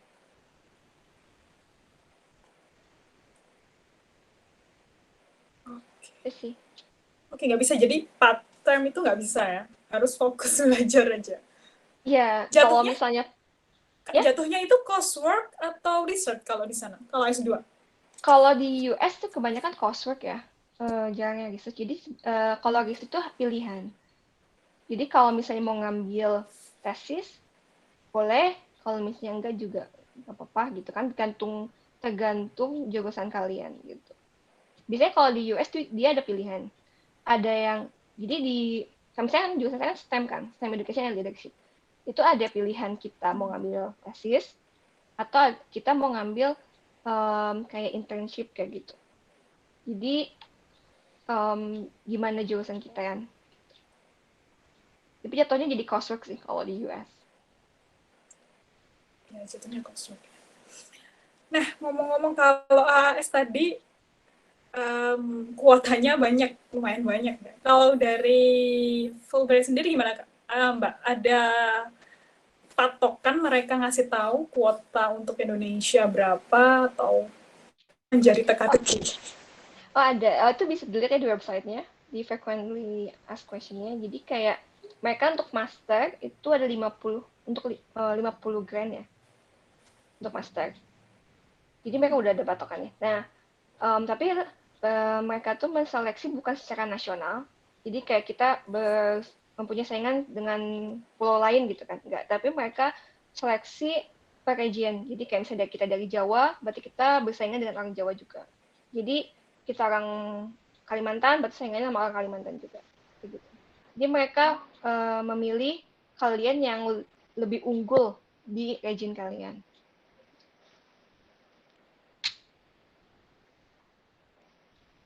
Nah, berarti enak dong kalau di regionnya itu nggak ada yang daftar, cuma satu orang aja. Iya, bisa juga sih kalau kayak gitu. bisa kayak gitu. Oke. Kalau misalnya kalian lihat apa? Kirain tadi mau per major. Oh enggak, kalian bisa lihat aja di websitenya. Itu ada kan frequently asked question-nya. Nanti ada pertanyaan kalau misalnya kalian saingannya nasional atau enggak, itu ada. Saingannya itu hanya per region. Gitu. Oke, kita masih punya 5 menit kalau nggak salah ini. Apa ya? Oh iya, ini Mbak. Dengar-dengar nih dari teman-teman yang dapat Fulbright, ada nih istilah shortfall atau apalah itu. Itu apa sih? Katanya nggak full ya? Oh iya, itu ada istilahnya shortfall. Shortfall itu jadi gini, kita kan Fulbright itu kan ada $35.000 kan di batas. Nah, untuk kalau misalnya kuliah, contohnya kita mau ke Ivy League kan, kayak Harvard, terus juga kita tuitionnya misalnya lebih tinggi, biaya hidupnya tinggi, terus tiba-tiba ada shortfall karena dia melebihi batas funding dari Fulbright. Dia full funding, tapi mereka juga punya batasan. Nah, itu jatuhnya shortfall, di mana kalian harus bayar sendiri atau kalian mencari dana yang lain. Atau scholarship lain yang emang bisa coverage itu. Kalian bisa nanya ke kampus-kampus yang pas ketika kalian keterima. Biasanya tuh shortfall tuh dikasih tahu waktu kalian udah keterima di kampus. Gitu. Jadi kan waktu 4 kampus ini kan keterima nih. Saya ada beberapa yang keterima. Dan ketika keterima dikasih tahu keterangan kalau misalnya kampus ini kalian keterima tapi kalian shortfall. Nah, shortfall-nya itu dikasih tahu berapa banyaknya. Nah, itu kalian harus bisa coba komunikasikan juga sama pihak Aminef-nya. Apakah kalian harus cari scholarship di Indo atau enggak di kampus kalian yang bisa coverage shortfall itu. Atau kalian mau milih kampus yang nggak shortfall. Makanya karena kan emang pengen simple kan, jadi waktu itu bener-bener cari kampus yang tuitionnya nggak terlalu tinggi, tapi bagus gitu. Dan juga kalau misalnya mau tanya, biasanya kalau mau ngambil jurusan tuh pasti lihatnya kampusnya ya. Ya, oke, Harvard gitu kan, prestigious, terus pasti ya itu udah terkenal lah ya, Harvard, Columbia gitu kan. Tapi lihat juga, maksudnya tuitionnya tinggi ya, gitu. Tapi nggak menutup kemungkinan kalau misalnya kalian bisa dapat coverage yang lain juga nggak apa-apa gitu. Soalnya Fulbright juga nggak ada batasan mau kampus manapun. Waktu saya daftar tuh bener-bener kayak pilih kampus yang emang tuitionnya nggak terlalu tinggi, biaya hidupnya nggak terlalu tinggi, karena saya waktu itu pikirannya udah pengen saving a lot of money, terus juga nggak mau shortfall, jadi bener-bener cari kampus yang emang bagus di jurusan saya, karena saya ambil pendidikan kan. Jadi memang nyari jurusan yang jurusan pendidikan yang bagus di US di mana. Terus lihat biaya hidupnya apakah tinggi, terus juga lihat suasananya apakah ini kota atau countryside. Itu sih. Oke, pertanyaan terakhir Mbak. Mau balik ke berkas. Kira-kira apa sih yang harus stand out dari berkas kita biar dipilih? Kandidat seperti apa sih sebenarnya yang dicari sama Fulbright itu? Karena beberapa scholarship itu pasti punya tipikal sendiri-sendiri. Kalau Fulbright sendiri gimana, Mbak? Menurut Mbak? Kalau Fulbright sendiri sebenarnya mereka mencari yang calon-calon leader ya. Kayak leadership ability kalian tuh benar-benar dilihat. Terus juga di sini kan ada essay juga kan. Sama aja kayak AS, kita juga punya Fulbright juga punya essay. Jadi benar-benar essay itu apa sih yang pernah kalian lakukan untuk Indonesia? Apa yang sedang kalian lakukan dan apa yang akan kalian lakukan ke depannya? Gitu. Untuk Indonesia. Jadi benar-benar dilihat. Jadi memang benar harus rasional dan juga tidak terlalu mengada-ngada. Gak apa-apa hal kecil, tapi itu real gitu. Dan itu emang secara logika dan itu dapat terlaksana. Dan kalian juga kalian juga harus kayak udah research kampus-kampus mana, terus kayak jurusan di mana yang emang bakal membantu kalian mewujudkan apa yang akan kalian lakukan untuk Indonesia ke depannya setelah kalian lulus. Itu sih. Oke, waktu kita kurang 1 menit, Mbak. Tapi ada sedikit informasi buat teman-teman. Kemarin sempat browsing-browsing ya, kampus di US itu ada beberapa dia yang tidak mensyaratkan, karena pandemik mereka tidak mensyaratkan GRE sekarang. Jadi ini kayaknya kesempatan bagus untuk daftar Fulbright ya tahun ini. Ya, hampir mayoritas kampus di US mereka waive GRE karena pandemik kayak gitu. Karena pandemik. Biasanya discuss di pandemik. So, Mbak, karena waktu kita udah habis untuk ngobrolnya, mungkin Mbak Denisa bisa menyampaikan punchline-nya atau apa sih pesannya Mbak Denisa untuk kita semua yang mau daftar ini biar bisa nyusul Mbak Denisa sebagai Fulbrighter.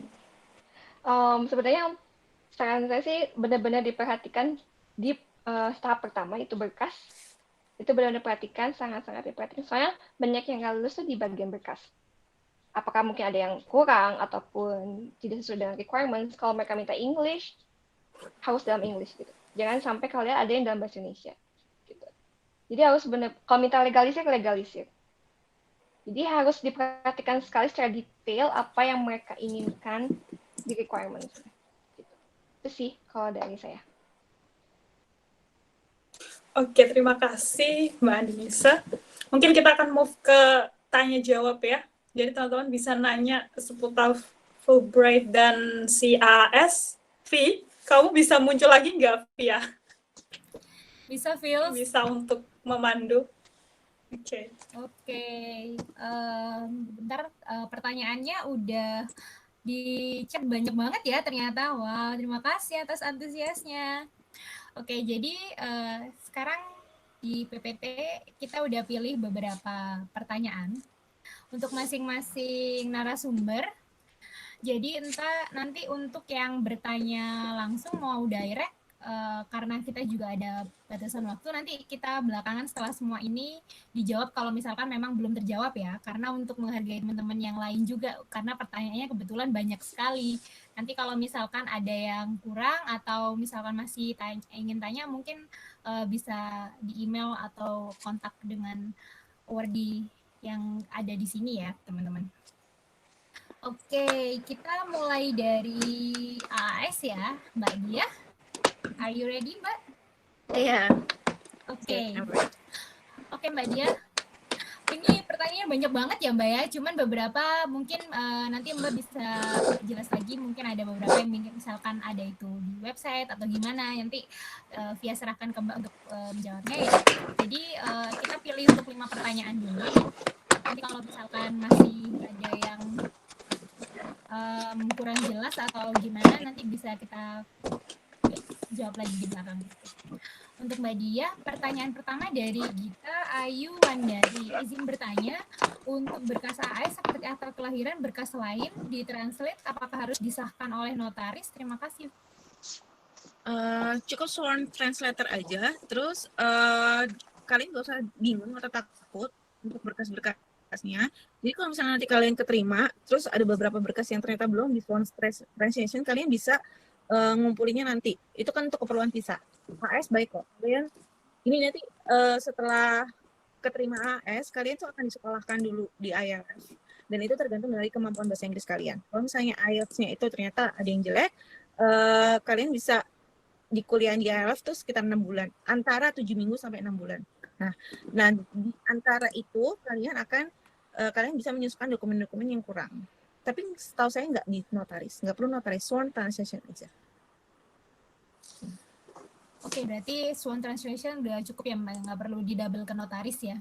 Translator, I'm sorry. Ya, nggak perlu notaris. Terus berarti untuk berkas-berkas yang lain sebenarnya teman-teman bisa akses juga di Australian Award Indonesia. Di situ udah lengkap permintaan requirement-nya apa aja, terus IELTS-nya atau berkas-berkas yang diminta apa aja. Jadi bisa dicek di situ ya teman-teman, jangan lupa. Terus yang kedua dari Kak Sri Wulan Nawangsari, selamat malam, hendak bertanya apakah boleh dijelaskan dalam esai Kak Diah field seperti apa yang kakak pilih untuk memberikan dampak, mungkin untuk gambaran, mungkin juga tadi sempat mungkin ada pertanyaan dari mbaknya juga yang sama tentang perbedaan yang waktu mbak apply yang pertama kali dari segi interview tuh gimana sama yang kedua. Oke, yang pertama sebenarnya ya saya aplikasinya itu nggak beda jauh yang pertama sama yang kedua. Kayaknya saya apply dengan aplikasi yang sama untuk yang pertama dan yang kedua, dan dua-duanya lulus seleksi administrasi. Tapi yang saya tekankan adalah ketika interview itu saya agak sedikit melebar dari isainya ketika interview pertama. Saya fokus ke diri saya sendiri waktu itu. Banyak ngomongin tentang diri saya sendiri. Sedangkan yang dibahas adalah sekali lagi impact pada Indonesia.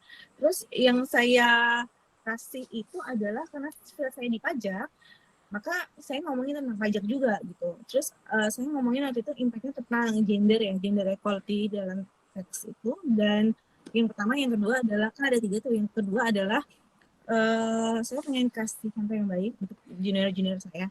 Simpel kan? Saya pengen kasih impact yang bagus untuk junior-junior saya, terutama yang perempuan, karena mereka pengen sekolah lagi, tapi agak kayak, oh bisa nggak ya saya sebagai ibu rumah tangga atau sebagai seorang ibu tuh sekolah lagi bisa nggak ya? Nah, saya pengen kasih impact itu juga. Sangat simpel kan sebenarnya. Nggak perlu yang kayak gede-gede banget. Cuma ada 3 hal yang ketiga saya lupa. Yang pertama itu tadi saya gender equality dalam teks. Kedua, ingin memotivasi junior saya. Gitu. Oke. Jadi sebenarnya kalau misalnya dari esai nggak perlu yang terlalu muluk-muluk, yang penting applicable dan to the point ya Mbak ya, sesuai dengan kebutuhan. Yeah. Oke, lanjut ke pertanyaan ketiga dari Yustika Syabandari. Untuk KAS, from tahun lalu ada pertanyaan, what other scholarship are you going to apply this year? Apakah tidak boleh daftar beasiswa lain saat mendaftar AAS, Mbak? Saya nggak tahu sih, karena waktu zaman saya nggak jawab ini. Tapi sepertinya AS tidak seperti ini ya, maksudnya kalian boleh kok daftar dimanapun, kayak apapun, bahkan sebelumnya udah pernah S2 sekalipun daftar lagi juga boleh. Mereka tuh sangat open gitu loh, karena yang dilihat tuh memang cuma isai aja gitu. Saya rasa tapi kalau misalnya sampai ada pertanyaan ini lagi, akan lebih baik mungkin kalian fokus ke AAS ya. Kalian bisa jawab, bukan tidak memperbolehkan, tapi melihat apakah kalian fokus atau tidak gitu untuk apply. Jadi secara peraturan memang mereka tidak menunjukkan boleh atau tidaknya ya Mbak ya, cuman lebih baiknya secara etiknya lebih baik kita bilang aja kalau misalkan memang apply only AAS gitu untuk tahun ini ya Mbak ya. Oke. Terus ini Sofiana Dewi, sorry. Untuk AAS, akomodasi yang disiapin dari AAS, disiapin pihak AAS juga kan Mbak?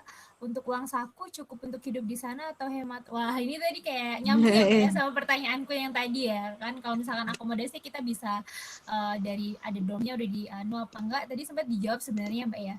Atau mungkin ada yang mau ditambahin nggak kira-kira Mbak? Jadi gini, AAS itu mereka tuh sangat generous. Dia ngasih banyak, bahkan dari Indonesia aja kita tuh udah dikasih uang. Saya kan tadi bilang ada IELTS, ada les di IELTS.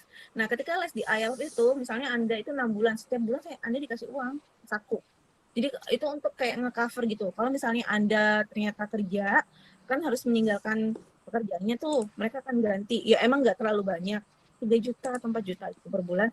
Cuma itu lumayan lah, dan itu sudah diberikan gitu sama mereka. Itu dari Indonesia. Terus habis itu akomodasinya disiapin atau enggak? Akomodasi hanya disiapkan ketika 1 bulan pertama. Jadi nanti dan itu ini masuk dormnya di universitas itu biasanya susah karena antriannya itu panjang sekali. Bukan hanya dari pihak AAS aja. Jadi ada mahasiswa internasional lain yang pasti pengen masuk dorm dan itu saingannya gede. Nah, AAS hanya membantu untuk kayak 1 bulan pertama gitu. Setelah itu saya yakin Anda juga nggak mau tinggal di dorm tuh, nggak enak. Mendingan tinggalnya itu di luar dan bisa lebih bersosialisasi gitu. Terus apakah uang sakunya cukup untuk hidup di sana? Kalau single, Anda bisa hidup mewah. Tapi kalau misalnya Anda bawa keluarga, ya harus ngirit. Dan kalau misalnya Anda pengen hidup mewah tapi bawa keluarga, ya berarti salah satu atau partner kalian harus bekerja. Jangan khawatir, pertama kali datang ke sana pun kita dikasih uang settlement, uang untuk beli buku, dan itu besarannya sekitar $5.000 AUD atau sekitar 55 juta. Itu pertama kali, belum apa-apa kita baru datang udah dikasih segitu. 2 minggu kemudian kita udah mulai dapat uang saku dan itu sangat generous. Saya tadi bilang kan, cukup lah untuk single itu hidupnya enak lah di sana gitu. Tapi jangan mewah-mewah juga kalian, kalau mau nge-save duit banyak ya sudah gitu loh. Jangan yang wah tiap hari pergi ke klub, ke bar, habis itu beli belanja yang barang-barang mewah kayak gitu lah, jangan. Time duitnya punya dikumpulin kan. Gitu. Ada lagi Via? Ini pertanyaannya yang kelima Via oke ini ya. Kayaknya via Dari- Otka. Ya kalau aku jawab Oke, sendiri aja. saya handle. Boleh. Gimana? Ya, Udah masuk, silakan jawab yang kelima. Oke. Udah masuk. Oke. Yang kelima Sorry, hujannya deras banget. Oke. Yang kelima Kak, untuk Sri Wulan Nawangsari, untuk AAS, apakah biaya pendidikan yang disediakan juga menyesuaikan biaya pendidikan di universitas? Apakah memungkinkan bila biaya pendidikan beberapa uni lebih tinggi dari AAS? kalian tuh mau daftar dimanapun, yang termahal sekalipun boleh. Kayak di AAS itu ya, sekali lagi saya bilang sangat generous. Kalian mau daftar dimanapun boleh. Mereka nanti daftarin. Nanti universitasnya bakal ngeliat, oh gini.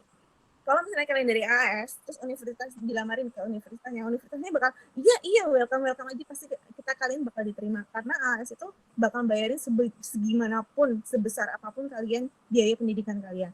Bahkan nanti ketika kalian dalam satu semester itu ternyata ya nggak bisa nih, ternyata mata kuliahnya susah nih, kalian telepon student contact officer bilang cariin tutor, nanti dibayarin. Terus kalau misalnya nih kalian, saya pengen ikut conference nih gitu, oh ya udah conference-nya di mana? Di beda negara bagian, misalnya saya kan dulu di Victoria, saya pengen di New South Wales gitu, di Sydney, oh ya udah nanti dibayarin gitu.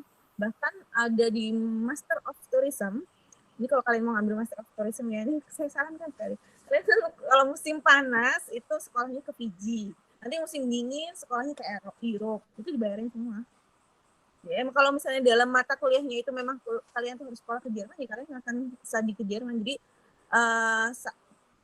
Australia nggak hanya studi di Australia, misalnya kita mau ngelamar ke Amerika gitu, buat short course atau 1 semester itu, ya kalian akan dibayarin ke sana selama dalam mata kuliahnya itu ada, memang ada gitu, dan kalian lolos seleksinya. Misalkan itu kalau misalnya short course kan memang ada seleksi dari kampus ya, kalian keterima mau sekolah di Amerika, ya udah sekolah aja di Amerika, nanti dibayarin sama AS gitu. Oke, berarti generous sekali ya Mbak ya. Generous banget. Iya, dan kalau nanti klarifikasi ya Mbak ya statementku. Jadi kalau misalkan kita misalkan memilih kampus, sebenarnya kita bisa milih tergantung dari kita minatnya kemana, dan terserah kita, dan boleh nyari sendiri semampu kita di mana, cocoknya di mana, dan itu sesuai dengan pilihan kita ya Mbak ya. Nggak ada yang namanya AAS atau awardee atau agen pendidikan atau apa mungkin yang istilahnya ngebantu nyuapin atau gimana, nggak ada kan ya Mbak, kan kita harus benar-benar belajar mandiri. Atau kita tinggal nulis aja, saya mau Master of misalnya Business Law di Monash, pilihan kedua Master of International Tax di UniMelb. Dua-duanya bakal kita tinggal bilang ke AAI, namanya Australian Award Indonesia, nanti AAI yang akan daftarin ke sana. Ya udah, terus nanti kita tinggal nunggu aja, biasanya cuma 2 hari udah dapat. Oke. Berarti kan sebenarnya kita harus effort sendiri ya Mbak ya, gimana? Oke. Sip. Jadi dari awal kita udah dibantu, tapi kita juga tetap harus ada usaha sendiri untuk menyesuaikan dengan kebutuhan dan tujuan kita ya Mbak. Iya, bener banget. Kalau mau pilihannya kayak gimana, ya itu tergantung kita, balik lagi ke kita. AAS cuma memfasilitasi ketika kita sudah yakin dengan pilihan kita, AAS akan ngelamarin itu ke universitas. Mau pilihan apapun, dimanapun kalian pengen, bisa. Di Australia, sama di Australia lah ya. Tapi kalau misalnya di Australia nggak bisa. Oke, dimanapun, ANU bisa. Oke, sip.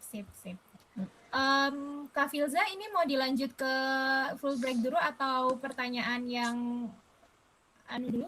Yang mau nanya langsung? Full break dulu ya? Full break dulu aja kayaknya ya. Oke, biar nggak terlalu malam. Oke.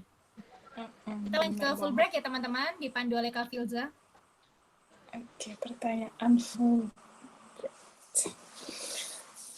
Mbak Dinisa udah siap jawab pertanyaannya teman-teman nih? Oke. Oke Mbak, pertanyaan pertama dari Sri Wulan Nawangsari. Boleh nggak kasih tips dalam penulisan administrasi tambahan seperti tadi objektif, personal statement, future plans? Tadi udah sedikit disinggung sama Mbak Dinisa. Silakan Mbak. Iya, sebenarnya kalau untuk tipsnya sih itu lebih ini sih, apa aja sih yang udah lebih menceritakan apa aja yang udah kalian lakukan untuk Indonesia ini, dan juga apa yang sedang kalian lakukan sekarang, dan juga bagaimana sih kalian plan kalian setelah kalian lulus dari US dan kembali lagi ke Indonesia itu, kalian mau memberikan apa untuk Indonesia, dan bagaimana kalian bisa mentransfer ilmu yang kalian dapat, pengalaman yang kalian dapat untuk Indonesia gitu. Terus juga lebih ke kalau future plan itu berarti kalian dilihat pengetahuan kalian tentang kampus-kampus yang ada di US. Apakah kalian tuh udah benar-benar udah kayak searching gitu kan, kayak mempelajari kampus-kampus di sana. Soalnya kalau biasanya kalau website kampus tuh mereka udah menyediakan ya mata kuliah apa aja yang akan kalian ambil nantinya. Itu kalian juga harus perhatikan.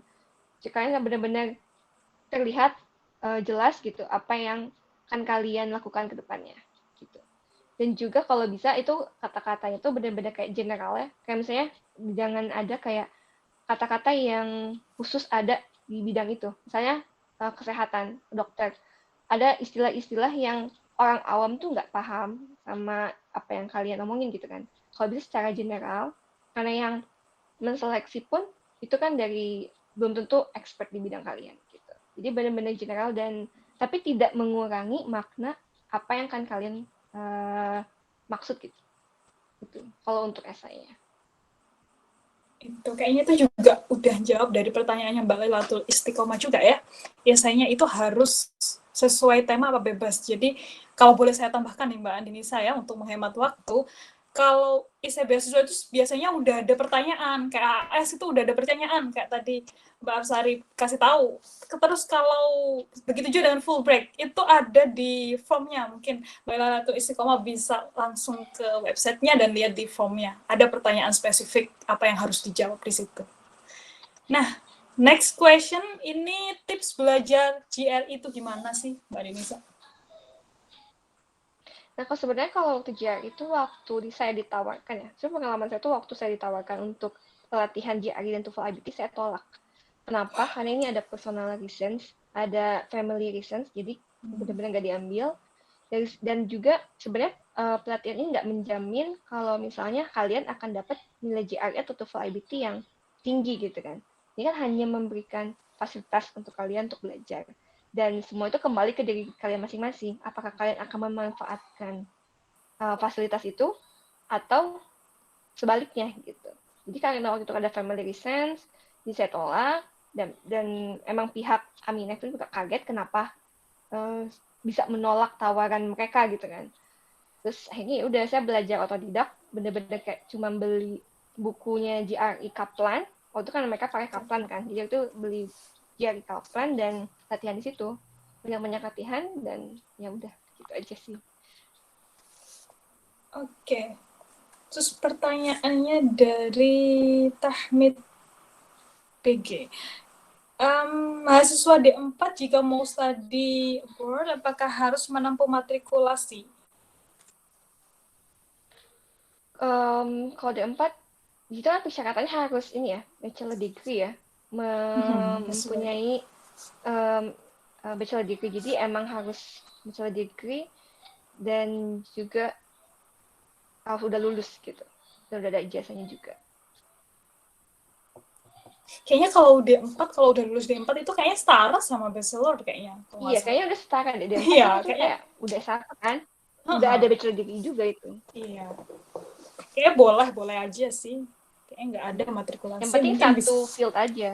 Nah, ya kayak iya, untuk S2, setuju. mau ngambil S2-nya benar-benar satu field sama background kalian. Terus ada lagi nih pertanyaan, saya pengen jawab, pengen pick up karena ada waktu masih. Kak Disa boleh tahu nggak, kira-kira ini apply beasiswa yang keberapa kalau Fulbright? Penasaran Fulbright orang. ini sebenarnya kalau Fulbright sekali ya. Sekali Untuk daftar. yang lain pernah juga atau gimana? Pernah. Dulu waktu setelah lulus kan lulus tahun 2016, 2017 daftar LPDP, AAS juga, Endeavor juga. LPDP nggak lolos, terus udah lolos sampai tahap terakhir, tapi nggak lolos juga kan. Terus AAS daftar 2 kali juga, Endeavor daftar 2 kali dan juga nggak lolos. Sempat down, nggak mau daftar lagi, tapi waktu itu ketemu dosen dan bilang, ada Fulbright. Waktu itu sama sekali nggak tahu ya, kalau di US tuh ada Fulbright. Dikasih tahu sama dosen, kayak daftar Fulbright untuk sekali. Ini pertama kalinya sih. Daftar Fulbright. Tapi udah jadi scholarship hunter udah berkali-kali ya daftarnya. Iya. Nggak lebih dari sekali. Ya. Oke, terus ada lagi nggak ya? Ntar saya lihat.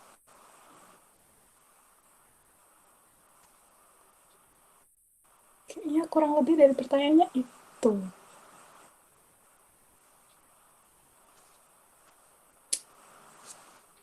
Udah itu aja Kak pertanyaan dari teman-teman. Mungkin mau ada teman-teman yang ingin, karena masih ada waktu ya, teman-teman boleh yang pengen nanya langsung kayaknya. Kita kasih kesempatan aja. Oke, silakan Mas Yusuf Ilham. Mau tanya ke siapapun nih, boleh nih. Siap semua, insya Allah. Oke. Keduanya aja ya. Bismillahirrahmanirrahim. Assalamualaikum warahmatullahi wabarakatuh. Waalaikumsalam. Oke, terima kasih untuk moderator dan terima kasih untuk Mbak Diah dan sama Mbak Andini yang udah ngasih ilmunya. Ini saya mau bertanya nih, melanjutkan dari AAS sama Fulbright tadi kan, itu pertama itu kan itu hal melewati pemberkasan kan, yang mana di situ tuh disampaikan harus sangat-sangat teliti. Nah, yang selanjutnya itu yang banyak berguguran juga itu kan di wawancara. Nah, ketika wawancara tadi itu kan sama yang disampaikan itu tuh tentang leadership seperti itu. Nah, ini berkaitan sama pertanyaan yang saya ingin tahu pendapat kedua murid ini. Saya ini kan posisinya ini sedang menyelesaikan apa namanya S2-nya juga ya di Palembang. Nah, jadi yang saya dengar tadi kalau untuk mencari S3 itu kan harus ada LOE-nya ya. Nah, itu untuk mendapatkan itu kan mendapatkan itu iya. apakah itu ya? Untuk AAS iya. Oke. Nah, itu apakah kalau untuk mendapatkan persetujuan itu kita harus membuat gambaran proposal riset pertama, pertanyaan saya. Kedua, riset itu apakah menyesuaikan keinginan dari profesor tersebut? Contoh, misalkan mau mengambil dari apa namanya kan saya kan jurusan agama ya. Nah, itu tuh kita tuh harus mengambil hal-hal yang sedang hangat-hangatnya di negara tersebut, atau kita mengambil menyampaikan sesuatu yang baru dari Indonesia terkait keagamaannya sehingga profesor itu tertarik untuk melanjutkan riset kita tadi. Nah, itu yang kedua. Dan yang terakhir itu tadi terkait yang wawancara tadi kan, baik dari AAS dan Fulbright tadi kan, nanti ada dari profesor langsung dari negara tersebut sama yang dari Indonesia. Nah, apakah ketika wawancara tersebut itu tuh riset yang kita sampaikan kepada profesor yang sebelumnya itu tuh dipertanyakan atau tidak? Kalau memang dipertanyakan, apakah itu apa namanya kita harus seperti apa maksud saya itu? Apakah kita harus mempertahankan bahwasanya kita tuh menjelaskan budaya Indonesia, keagamaan Indonesia, ataukah kita harus menyampaikan mau mengambil keilmuan dari luar negeri terkait tradisi keagamaan ataupun ilmu agamanya untuk diterapkan di Indonesia. Itu saja, Mbak. Ini pertanyaannya tertuju ke keduanya, untuk kedua awardee-nya. Oke, saya lari ke Mbak Diah Hapsari dulu kayaknya. Gimana Mbak menurut Mbak Diah Hapsari? Ini pertanyaannya terlalu spesifik.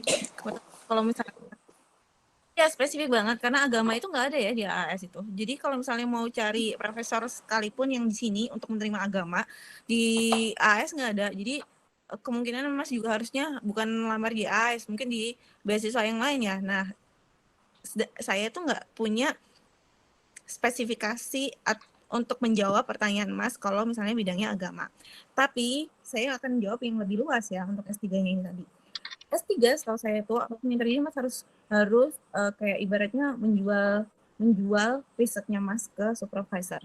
Anda harus meyakinkan supervisor Anda kalau riset ini tuh bagus buat Mas, buat Indonesia, dan yang terpenting adalah buat dia. Karena dosen pengampu atau profesor itu akan memilih riset yang memperbesar, menambah benefit untuk dia nantinya gitu.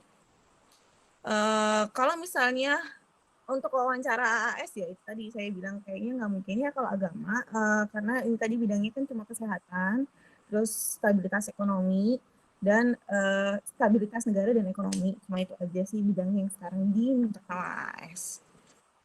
Terus ada pertanyaan apa lagi ya tadi ya? Selain itu apakah harus bilang kalau ada impact-nya ke negara Indonesia? Ya pastilah itu tuh wajib ya. Tapi yang sekali lagi saya bilang kalau untuk S3 tuh supervisor akan jauh lebih memilih riset Anda ketika dia itu riset itu akan memberikan benefit lebih untuk supervisornya. Itu.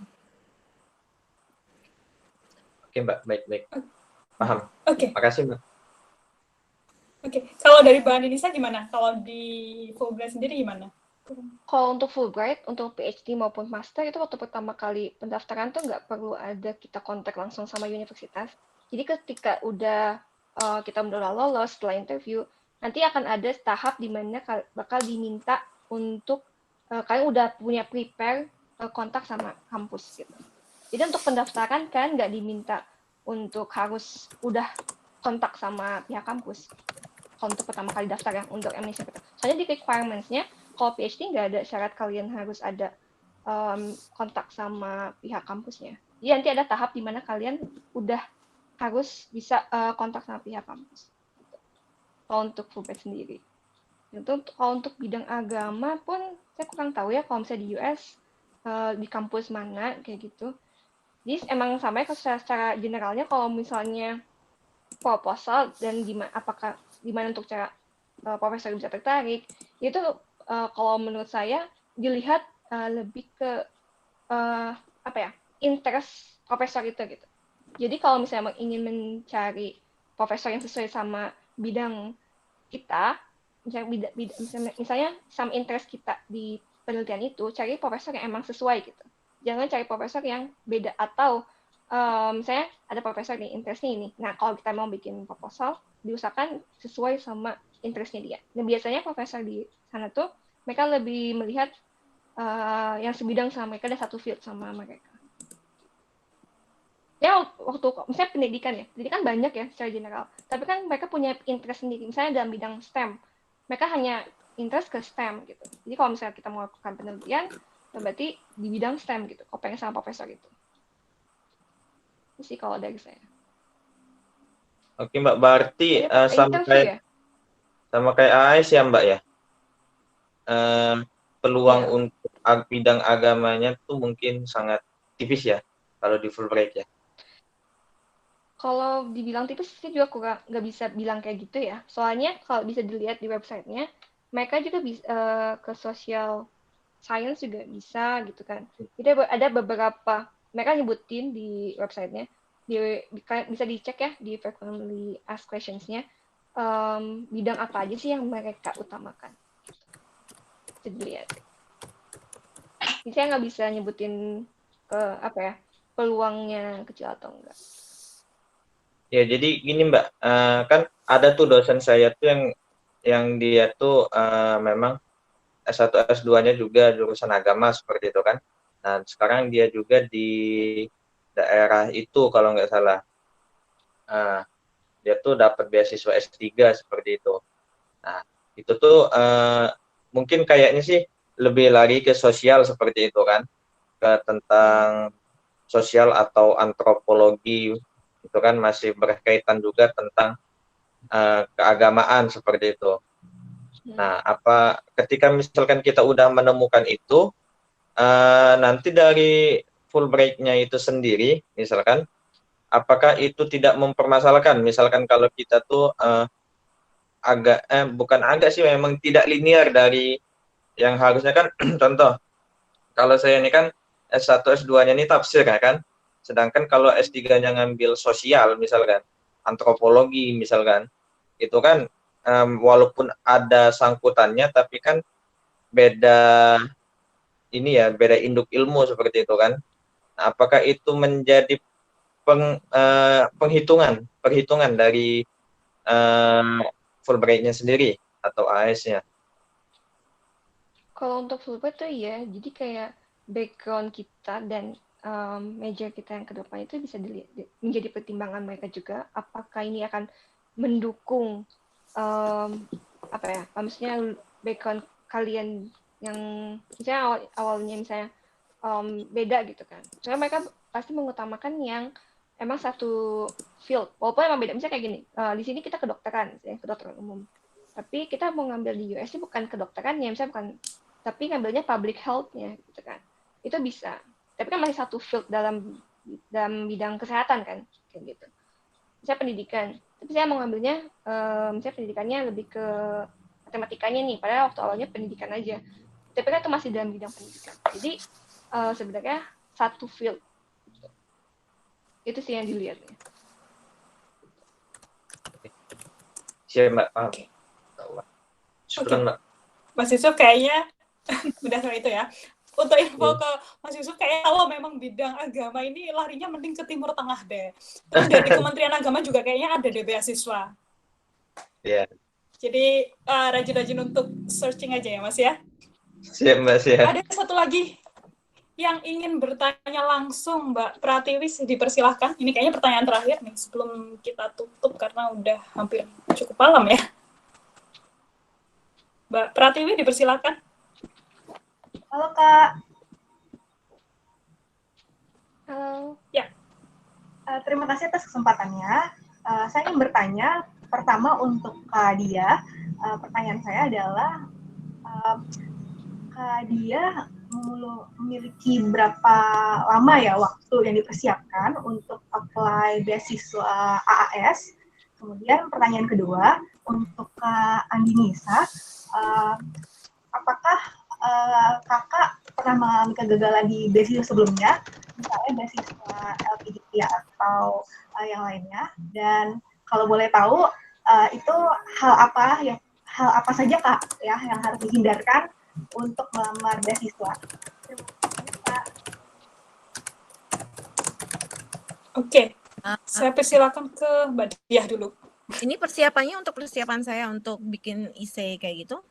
Gini, kalian mendingan kalau misalnya belum ada yang punya TOEFL, udah ambil TOEFL sekarang. Karena TOEFL itu lama keluarnya. Misalnya sekitaran 1 bulan, ya mereka itu.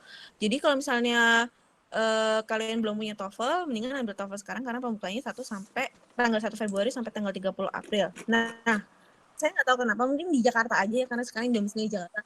Tanggal-tanggal segitu tuh udah full banget TOEFL-nya. Jadi kalian dari jauh-jauh hari aja udah pesen tempat gitu, biar pas banget sebelum tanggal 30 April udah selesai semua. Itu untuk yang TOEFL. Nah, kalau untuk essay, saya banyak diskusi gitu sama kakak kelas atau senior atau teman-teman yang sudah pernah ikut AAS, dan kira-kira apa sih, gimana sih cara jawabnya? Karena pertanyaannya saya sama constraint atau halangannya apa yang akan Anda lakukan, terus kenapa, apa motivasi Anda, apa yang Anda lakukan. Banyakin diskusi, banyakin dapat insight supaya kalian bisa bikin studi plan kalian atau essay kalian seperti apa. Itu yang kedua. Terus untuk persiapannya setelah itu, karena AS itu cepet banget ya. Jadi Februari sampai 30 April udah lulus seleksi administrasi, Mei dia udah keluar IELTS sama interviewnya, sekitaran bulan Juli itu udah mulai ILF. Nanti bulan Desember, Januari udah berangkat. Jadi dia cepet banget. Itu persiapannya ya cuma segitu aja sih, saya nggak terlalu banyak. Cuma akan lebih baik untuk curi step ya si TOEFL tadi. Tadi kayaknya ada pertanyaan TOEFL deh. Saya sih bilangnya kayak gini, saya dulu TOEFL nggak bagus-bagus banget kok. Jadi bagus, terus IELTS juga nggak bagus-bagus amat. Speaking saya cuma 5,5. Makanya saya dapat 9 weeks waktu itu, 9 weeks. Nah, orang Indonesia cenderung gagal di writing sama speaking. Tapi mereka excellent di reading sama listening. Jadi kalian banyak-banyakin writing sama speaking. Writing sama speaking. Saya punya podcast namanya Luntang-Lantung Australia. Kalau misalnya kalian mau tahu caranya, mau tahu beberapa tips itu untuk IELTS yang terutama yang writing, cara menulisnya seperti apa, kalian bisa cek di Instagramnya Luntang-Lantung Australia. Kami udah kasih beberapa tips untuk nulis IELTS di sana. Dan rekomendasi YouTube channelnya juga.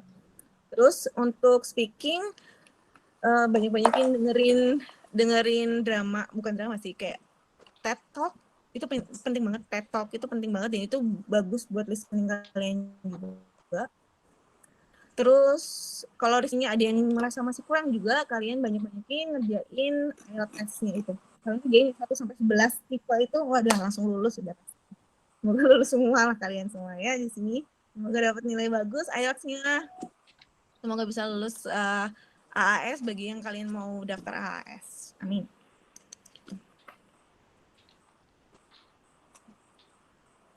Oke, Mbak Andini silakan untuk dijawab pertanyaan terakhir kita. Untuk pernah mengalami kegagalan? Pernah. Itu pernah ya. Kegagalan LPDP itu udah sampai tahap terakhir. Udah sampai tahap interview dan di situ gagal. Terus juga AS juga pernah 2 kali. Di 2018, 2019 dan gagal juga. And the 4 juga pernah 2018, 2019 dan juga gagal.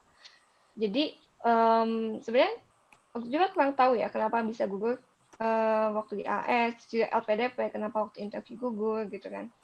Jadi nggak tahu juga kenapa, karena kan kita juga nggak bisa nanya kan ke pihak sana kenapa kita nggak lulus gitu. Jadi setelah itu sebenarnya ini pengalaman pribadi aja sih ya. Jadi waktu daftar waktu daftar LPDP itu benar-benar ambisius ya. Kayak ambisius pengen harus dapat gitu kan beasiswanya. Nah, di situ ketika gagal itu benar-benar down karena kan tidak sesuai dengan ekspektasi kita kan. Nah, saat itu mulailah belajar kalau misalnya don't expect too much gitu kan. Jadi udah dari situ punya prinsip nothing tulus gitu. Kalau emangnya rezeki, alhamdulillah. Kalau enggak, berarti emang ada jalan lain yang terbaik untuk kita. Kayak gitu. Jadi, waktu daftar Fulbright itu benar-benar sesuai, kita sungguh-sungguh. Misalnya, waktu saya juga sungguh-sungguh daftar, menyesuaikan apa yang diminta, gitu kan. Mempersiapkan berkas. Tapi, di situ saya nggak terlalu expect banyak. Kayak berharap akan lulus, tapi di situ juga ya berdoa, dimana bukan berdoa untuk lulus, tapi kayak dikasih yang terbaik gitu. Karena kan kita belum tentu apa yang kita inginkan itu yang terbaik untuk kita. Gitu. Jadi mungkin ada jalan yang lebih baik untuk kita kalau misalnya kita lagi misalnya nggak gagal gitu. Itu sih kalau saran dari saya gitu kan. Kalau untuk ke depannya. Terima kasih banyak Kak Dia dan Kak Andinisa. Sama-sama. Sama-sama. Oke, kayaknya Via masih ada di sini atau sudah tertelan sinyalnya? Oh, ada. Sorry ya. Vi. Sinyalnya hujan deras banget di sini, jadi kayak pertanyaan udah dijawab semua nih. Oke, pertanyaan udah dijawab semua ya. Sedikit titipan dari Deki, karena ini kan kita ada kerjasama ya sama Deki. Nanti untuk teman-teman kalau misalkan mau cek program-program apa yang ada di Deki, kalian bisa cek di kursus online bahasa Inggris @business.site, nanti dikopikan di kolom chat ya. Jadi nanti kalian bisa cek untuk program-program yang available. Terus mereka juga ada menyediakan program untuk bisa nanti persiapan IELTS-nya bisa 7+. Terus nanti kalau misalkan ada apa-apa, nanti kan misalkan mau nanya-nanya yang di program-program Deki, kalian bisa kepoin di Instagramnya Deki ya. Untuk linknya bentar lagi kita taruh di kolom chat ya. Karena nanti kan yang terpilih salah satu di antara kalian bisa dapat free course dari Deki. Nanti akan dihubungi oleh panitia. Oke. Oke.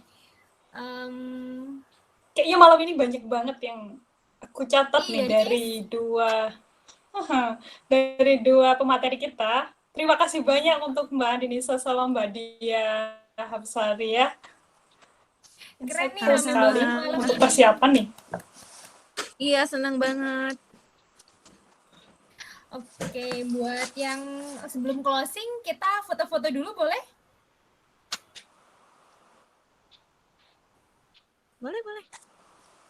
Boleh. Oke, teman-teman, kameranya tolong dinyalakan ya. Kita buat dokumentasi. Siapa tahu nanti di antara yang ada di sini nih tadi udah berapa nih? 40 lebih, terus tiba-tiba udah seleksi jadi 30-an.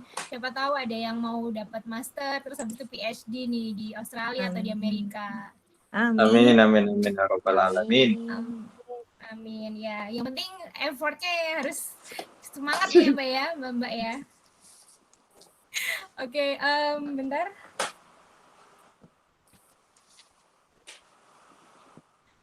Kita screenshot ya untuk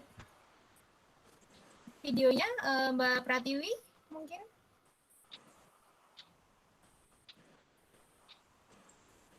Mbak Pratiwi, Mas Agung, ini siapa aja? Saya nggak bisa lihat karena pakai handphone. Mungkin bisa dibantu, teman-teman. Teman-teman udah on semua kah? Ini soalnya bisa kelihatan semua.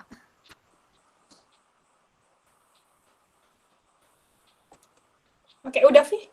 Mungkin bisa dimulai. Udah? Oke, aku screenshot ya, bentar.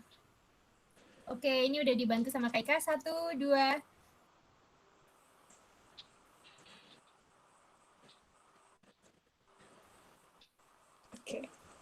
Oke, terima kasih teman-teman. Terima kasih semuanya. Ya, terima Semoga kasih sukses buat ya kalian teman-teman. semua. Terima kasih. Terima kasih, Mbak. Ya. Ya. Semoga lolos siswanya. Amin.